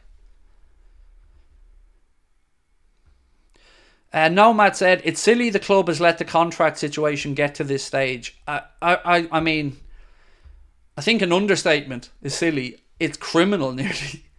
I really don't get it. Like, excuse me. I keep saying to myself, there has to be a reason. Like, you're obviously just not getting something, Craig, because there has to be a reason why they've let this situation develop. And if I'm supposed to believe that when Jurgen said, was it February, that he was departing, that the players wanted to wait to see who the next coach was going to be, or the club's focus was on getting the next coach, I can understand some of that, but I still can't understand the club at least broaching the conversation with Trent at that point, because he would be the priority for me. I want Verge to stay as well, and I'm more than happy if the club want to give Salah a new deal, although I don't believe he's going to get one or he'll sign it. But if the club made that decision, again, I'd back and get behind the boys. But Trent, I just don't get. Like, there's no logical reason to let it get this late, unless it's just arrogance, or unless they've got mad vibes from Trent that we've nothing to worry about, I'd never look elsewhere. But that's not a great negotiating position, is it? If you're a Trent's agent, to go, oh yeah, he doesn't want to go anywhere else, he only wants to play for Liverpool, no matter what. Okay, well, here's a contract offer then. That's too low, but you've already told us he doesn't want to go anywhere. So I can't imagine that they've gotten those vibes either. Brian, thank you, bro. Brian Wright, appreciate the kind words. He's not good enough to be captain for Liverpool, can't defend every goal Trent scores, he'll give 3 away. So,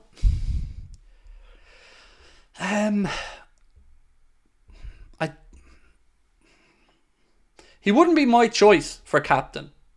I'll start off by saying that, Mark. But then again, nor would Virgil for me. I've said this before. But I can certainly see a world where Trent can become captain. And I can see a world where he is a midfielder in the future. But for me, I'd be looking at Alexis McAllister all day, every day, to be the captain.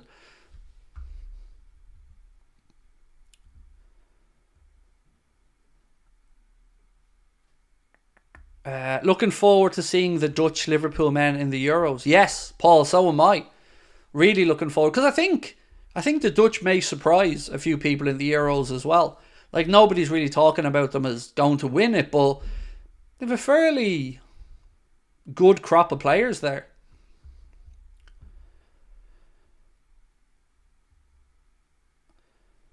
Has there been any news on Alan Hansen? No updates that I'm aware of. Apparently, no. I think the most respectful thing I can say is no, because I don't want to say anything that isn't already put out there by those closest to Alan Hansen or the club. So, respectfully, I just say we just have to wait for news and hope that that it'll be okay and can pull through. Right, let's go through the news, because I did say to those of you who are patient enough to hang about that I go back through the news really quick, and there's one story I haven't even spoken about yet, which I'll go through in a second. Stretching out the legs. So, this here from the Mirror firstly said, Arne Slot is not interested in an Anfield reunion with Newcastle winger Yakuba Minta, who was on loan at Feyenoord under the new Liverpool manager. Look, we've said that a few times as well. Newcastle are looking to sell him to raise money. I'm sure there will be a lot of interest, but Liverpool aren't one of those clubs. This piece, though, I haven't spoken about today, but we have previously.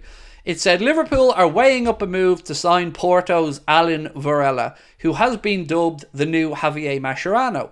Football insiders say the Reds could trigger the midfielder's £60 million buyout clause after a number of impressive displays in Portugal this season. The 22-year-old, who hails from Argentina, signed for Porto last August in a deal worth roughly $10 million. I think it was Boca or River Plate.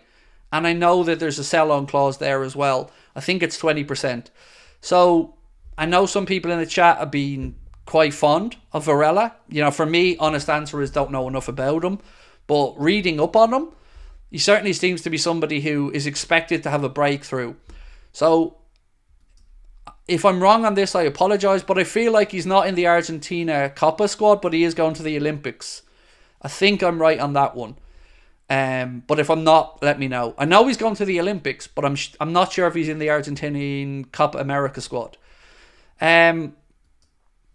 Next, we had a report that said, depending on decisions made by Arne Slot on assessing his squad, the likes of Tyler Morton, Fabio Carvalho, Nat Phillips and Kostas Tsimikas would not be allowed to leave on the cheap. But not they wouldn't be allowed to leave. So let me read that line again. The likes of Tyler Morton, Fabio Carvalho, Nat Phillips and Kostas Tsimikas wouldn't be allowed to leave on the cheap. And should Barcelona or PSG make a concrete offer for Luis Diaz, they can expect to be asked to cough up in excess of £75 million. Next piece came from Sky Sports, and I'm not saying they're the originator of this story, it's just where I read it. And it said, Liverpool rumours Barca to offer Rafinha in swap deal for Diaz. Then we moved on to speak about Bayern Munich considering signing Levi Colwill. And they say initial talks, Florian Plettenberg of Sky Germany said initial talks have already taken place. So my argument was, and the punt I made to the chat was, if there's any hope in hell that Colwill's on the market, we got to be in there. Because he's the answer. I just didn't assume Chelsea were going to sell him.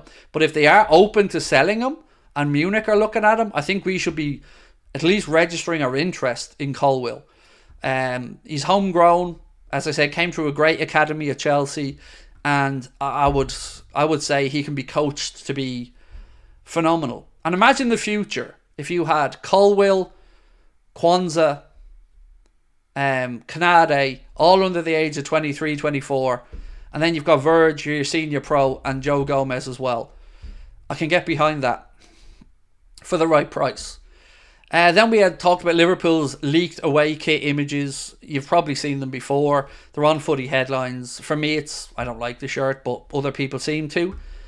Then we did the poll that was conducted by YouGov Sport and Betfair that asked more than 2,000 football fans, would they prefer the football club to win the Premier League, or would they prefer England to win the Euros? And 63% of football fans surveyed said they'd rather see their club win the Premier League over England winning in Germany this summer. Now, they broke it down a little bit further.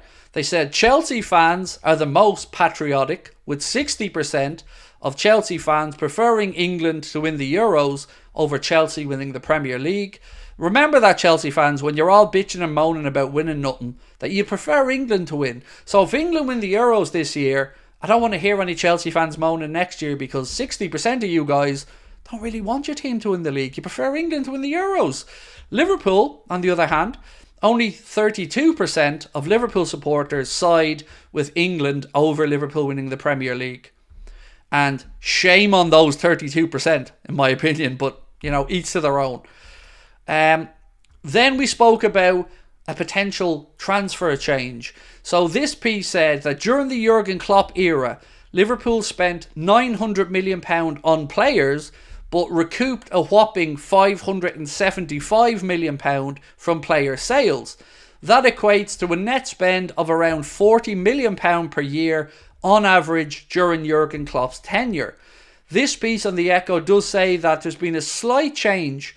They say that though it doesn't paint the full picture, in the last 4 years, the average net spend has crept up to more than £60 million, while last year, Liverpool's net spend was in excess of £90 million.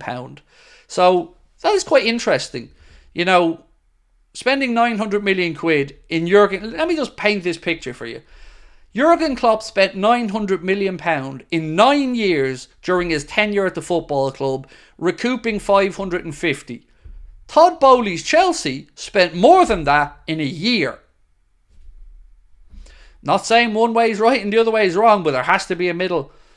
So Bowley, Chelsea, 1 billion in a year. Jurgen, 9 years, Champions League, Super Cup, Club World Cup, 2 League Cups, FA Cup later, 900 million. That's brilliant.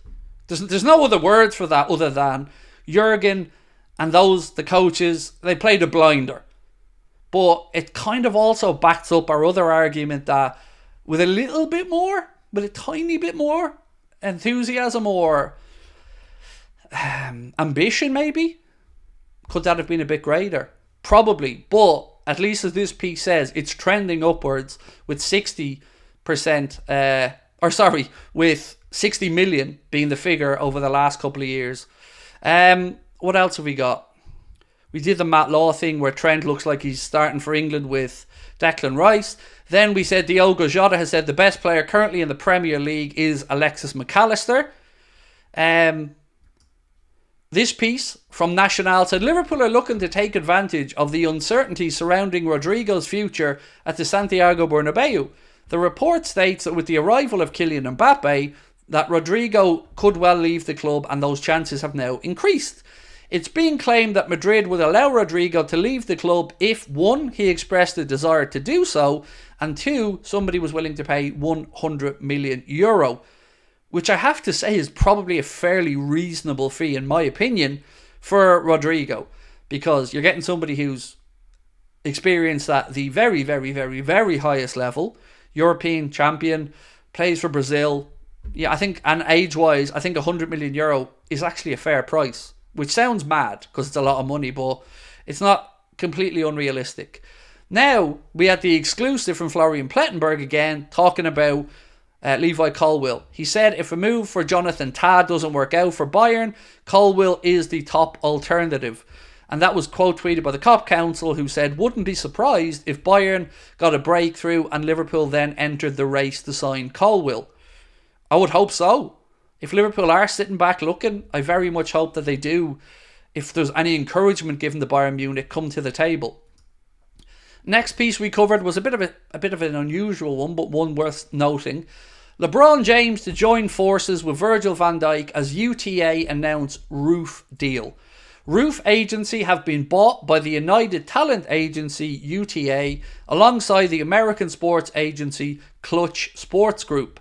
This will see the likes of Virgil van Dijk, Sadio Mane, Kai Havertz, Serge Gnabry, Harvey Elliott, Ademola Lookman, Tammy Abraham join forces with the likes of LeBron James, Jalen Hurts, Raphael Devers and Aja Wilson. So for those of you who want to keep up on agencies and whatnot, there you go.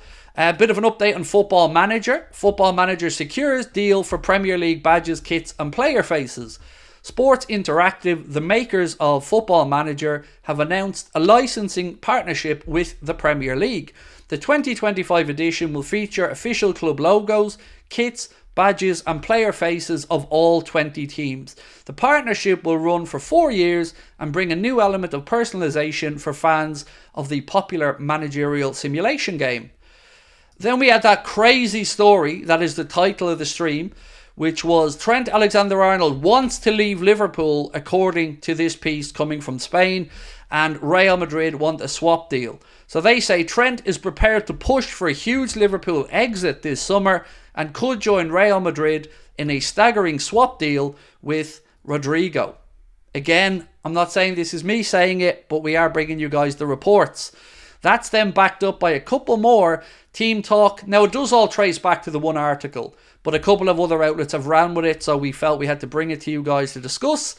Then there was a piece from Fabrizio Romano saying Liverpool remain in the race to sign Crescencio Somerville for about £30 million from Leeds. Leeds, of course, will need to free up some money, I think, before the end of June. So I don't think we're still in the race. I think Chelsea will end up signing him, but again, we've got to bring it to you. And then there's more stories linking us with Rodrigo, basically. So that's a roundup of where we're at. Now I'm going to hand it over to you guys to let me know what you think. Do I play FC24? No, I don't play any computer games. I don't have the time, quite frankly. Yeah, I've never been one for games, really. Like, I played Tiger Woods and a little bit of John Madden, FIFA, growing up, but I never really got big into gaming, especially when they start with the in-game purchases. That was the end of it for me. You know, I'm of the age where you bought the game, you stuck it into the PlayStation, and you played. And if you were good enough, you won. I don't agree with this cheating shit of buying better players. I don't know how this scam has been allowed to infiltrate its way into gaming, but never will I hand over 1 cent of my money for extra anything in a game. Now, my son does, and he rinses me for it, so I have to hold my hands up to that, but nah, not for me. Once they start charging on in-game purchases, that was the end of it for me. Coach Bill said, a mature Anthony Gordon would be a perfect fit for Liverpool. He's a tough one, because there's definitely talent, but he also falls down too easy. Again, not a lot of people know Coach Bill that he actually started in the Liverpool Academy and that he's a Liverpool fan. He was released by Liverpool, I think it was either at 9 or 11, and he made his way to the Everton Academy and of course came through there. But decent player there, but I feel like the time to have bought him was when Newcastle bought him and not for the extra premium price that you'd have to pay now. So I'd pass. Alfie, how are you, bro? Alfie Snodgrass said, opinions on Douglas Luiz and Juventus. I think Aston Villa have lost their damn mind, is my response. We have a Villa fan in our Discord group, a lovely fellow, and we talk all the time. And I'm shocked. Like, I know Villa might need to free up some money, but Douglas Luiz has been an incredible performer for Aston Villa and is now an established Brazilian international. Had a great season, and I'm shocked. They're looking at Weston McKennie maybe as coming in as part of a deal, or genuinely shocked.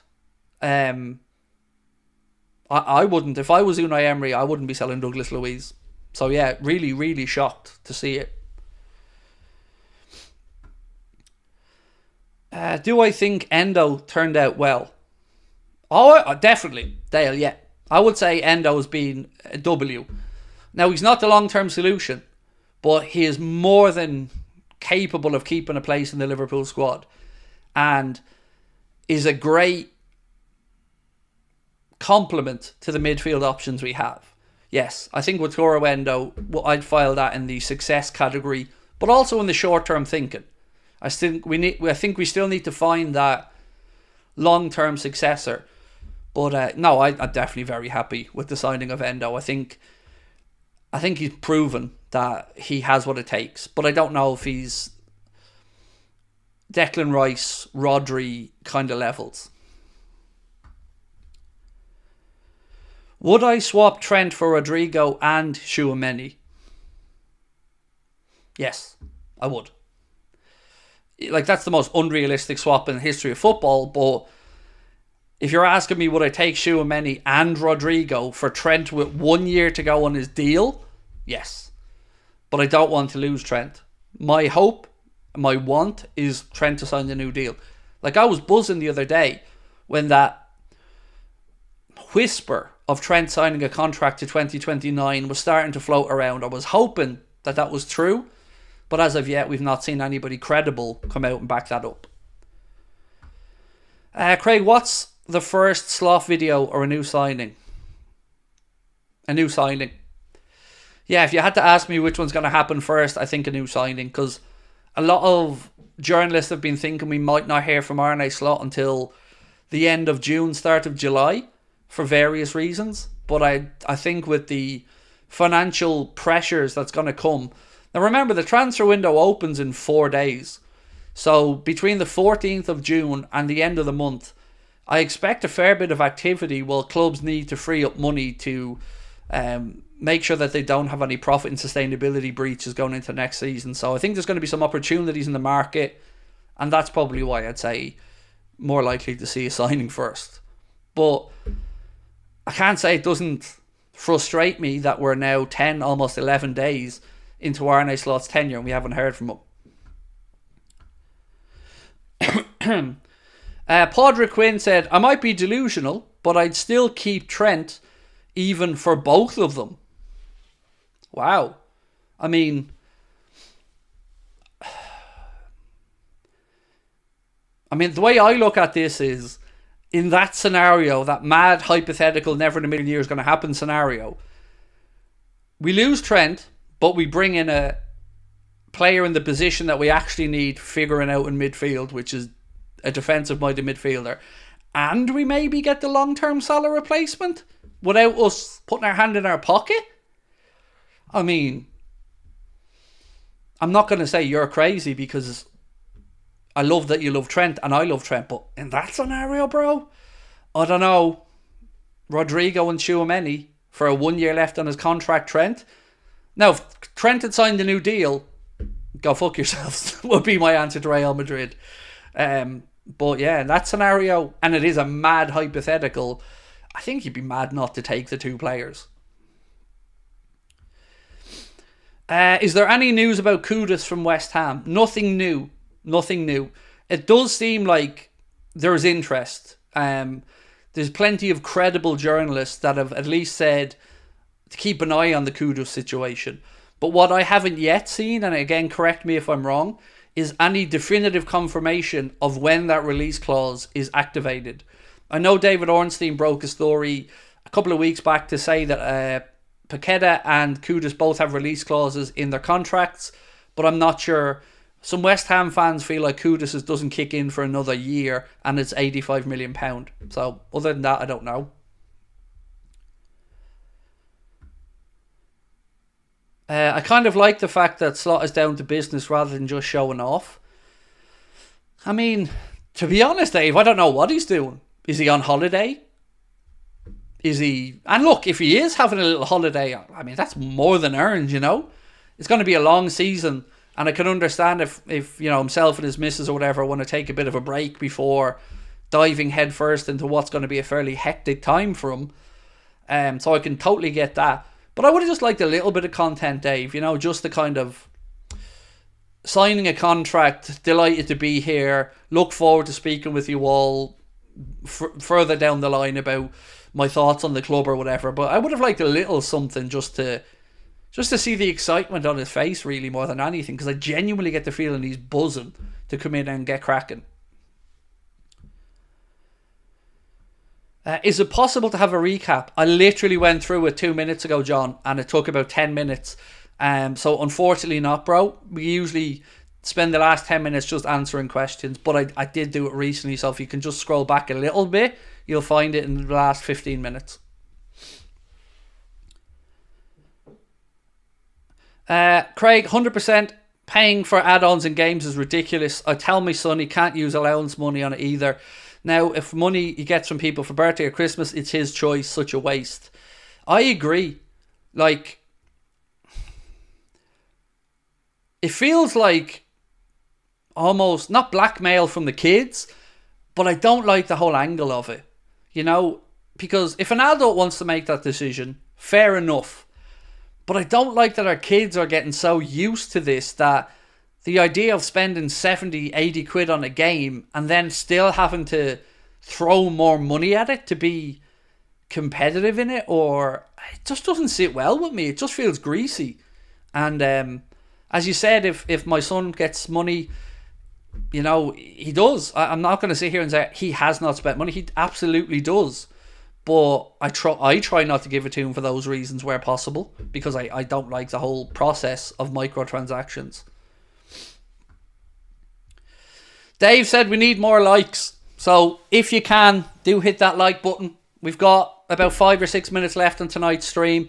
And remember, only 18 or less tickets left for the Liverpool show at this point. So if you want to come along and see us at the Hot Water Comedy Club on August the 4th for just 15 quid, an all ages event, don't hang about. You can get your ticket via the link at the top of the chat. And Cardiff as well is going to be a show we're doing 2 days earlier. Richard Burton Theatre, August the 2nd.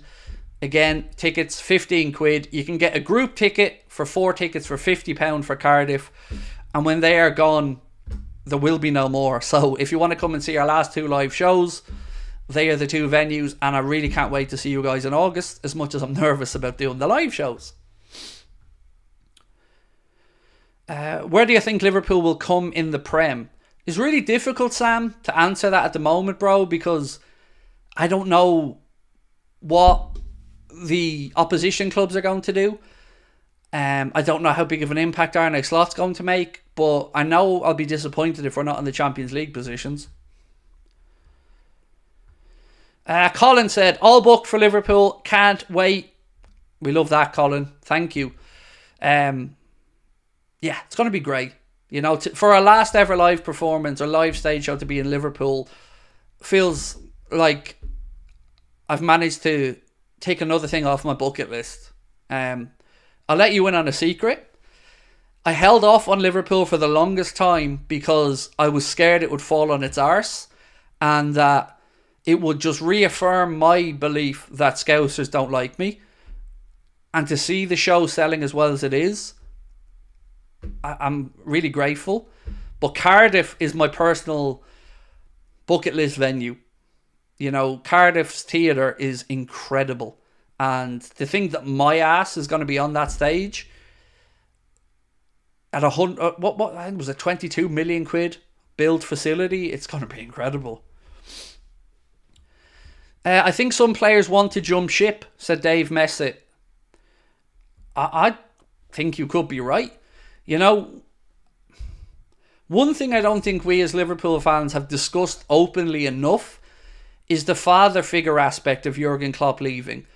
And, you know, if in any way you're somebody who lived and played and enjoyed and came to prominence through Jurgen's time, now might feel like that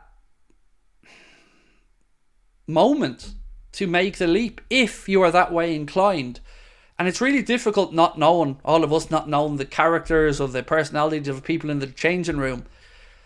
And I find it hard to believe that there aren't at least a couple of people who maybe feel like now is the time for them to maybe try a new chapter in their career. I'm just hoping that it isn't Virgil and it isn't Trent. But, you know, we're all in the dark at the minute. Every day I wake up, I hope to see the phrase, Trent signs new deal, or Virgil signs new deal, or Mo signs new deal. Even though I don't think that's the right decision, it's a far more palatable decision than letting them leave for free. Liverpool 8-1 for the title, City 16-1 to be relegated. The fact that hearing's in November, by the way, feels weird to me as well. Like, halfway through a season, we're going to figure out what the Manchester City situation is. Well, what happens if they're guilty halfway through a season? So let's say we have the 6-week trial or hearing or in whatever the hell it is. They're found guilty of some or all of the charges and we're halfway through a campaign. What happens? What happens if City are winning the league at that point, let's say, by 6 points, but we already know they're guilty of the previous charges? It all feels a bit surreal, in honesty. And the fact that we're talking about stuff going back to 2009 and it's taken this long, 6-7 years investigating, all the secrecy and snidiness and duplicity around it, the private hearings that journalists have had to work really hard to even figure out when they're on, the lack of transparency around the whole thing, it just feels seedy. And that's before we get into the stuff around the politics of it. It's not a great look for the Premier League, in my opinion. And I genuinely fear what happens if they get off with it. Because then it's open season. Then you're going to just see the floodgates open. And I don't know. Football's going to still be worth watching if that's the case.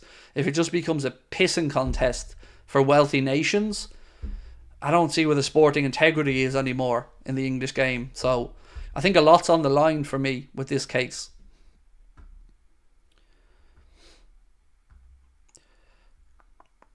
Who do I think win their 7th Champions League first? Bayern Munich or Liverpool? Is it weird that I was actually asking myself that the other day? Liverpool. I feel like, yeah, I'm going to say us. But it's weird. I was thinking about that very same thing the other day. What's your dream transfer window? So I'm going to be realistic, Sam. I'm going to say Antonio Silva, Levi Colwill, or Hincapié. Any of those centre-backs and I'm over the moon. In midfield, I want Ederson, but there's probably 2 or 3 more that I'd be comfortable with if Liverpool made the decision to pursue them. And for attack, if we lose Diaz, I want Nico Williams. If we're looking for a long-term Salah replacement, I think it's worth rolling the dice on Michael Olise. Keeping him for the year that Mo's still at the club. And then we'll know, especially about his injuries and stuff. If he does get injuries during the campaign, well then Mo's there and we know maybe we need to look to the future again. So yeah, that's kind of... I'm expecting 3 signings without losing a player. If we lose a player, maybe a 4th. But for me, centre-back, midfield, defensive midfield, and either a wide forward or a multifaceted attacker. One of any of those... All those positions get ticked, and we don't lose anyone we don't want to. That's a successful window for me. Do you think we should go for Douglas Luiz? I mean, I don't think it's the craziest suggestion in the world, Alfie, if Villa are willing to sell him. Now, of course, for Villa and any English club, it's always more preferable to sell a player abroad because they're not going to come back and haunt you in the league. And you're not strengthening a direct rival. So I would always expect that it would cost a bit more for a Premier League club to buy from a Premier League club. But yeah, Douglas Luiz is certainly good enough. Last year you were talking 100 million. Now apparently they're willing to sell him for 50 million and buy Weston McKennie.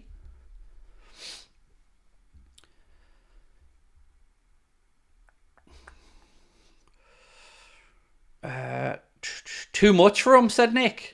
Really? 50 mil? I don't think that's too much for Douglas Luiz. I think 50 million would be a fair signing for him. Don't think he's in. I think he's maybe pushing to the latter part of what we'd be able to do with regards to the age profile. Because remember, a lot of what we've heard about is that Liverpool are looking to get back to the old way of operating under FSG, which is buying players in that 21 to 24 category who have some experience but can still be developed. So I don't really see Douglas Luiz fitting in that category. Right, ladies and gentlemen, I'm going to say goodnight to you. I will see you tomorrow, same time, same place, 8:30, where again, we'll go through it all. There will be a clip up in the morning which kind of goes back over what we covered tonight if you missed tonight's stream and want to just get it in a shorter form.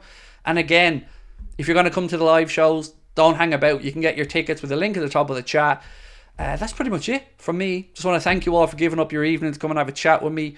I hope you're all as impatient as I am for real football to come back. But until then, I love that I get to come on and chat with you guys each night. So chat to you then. Much love.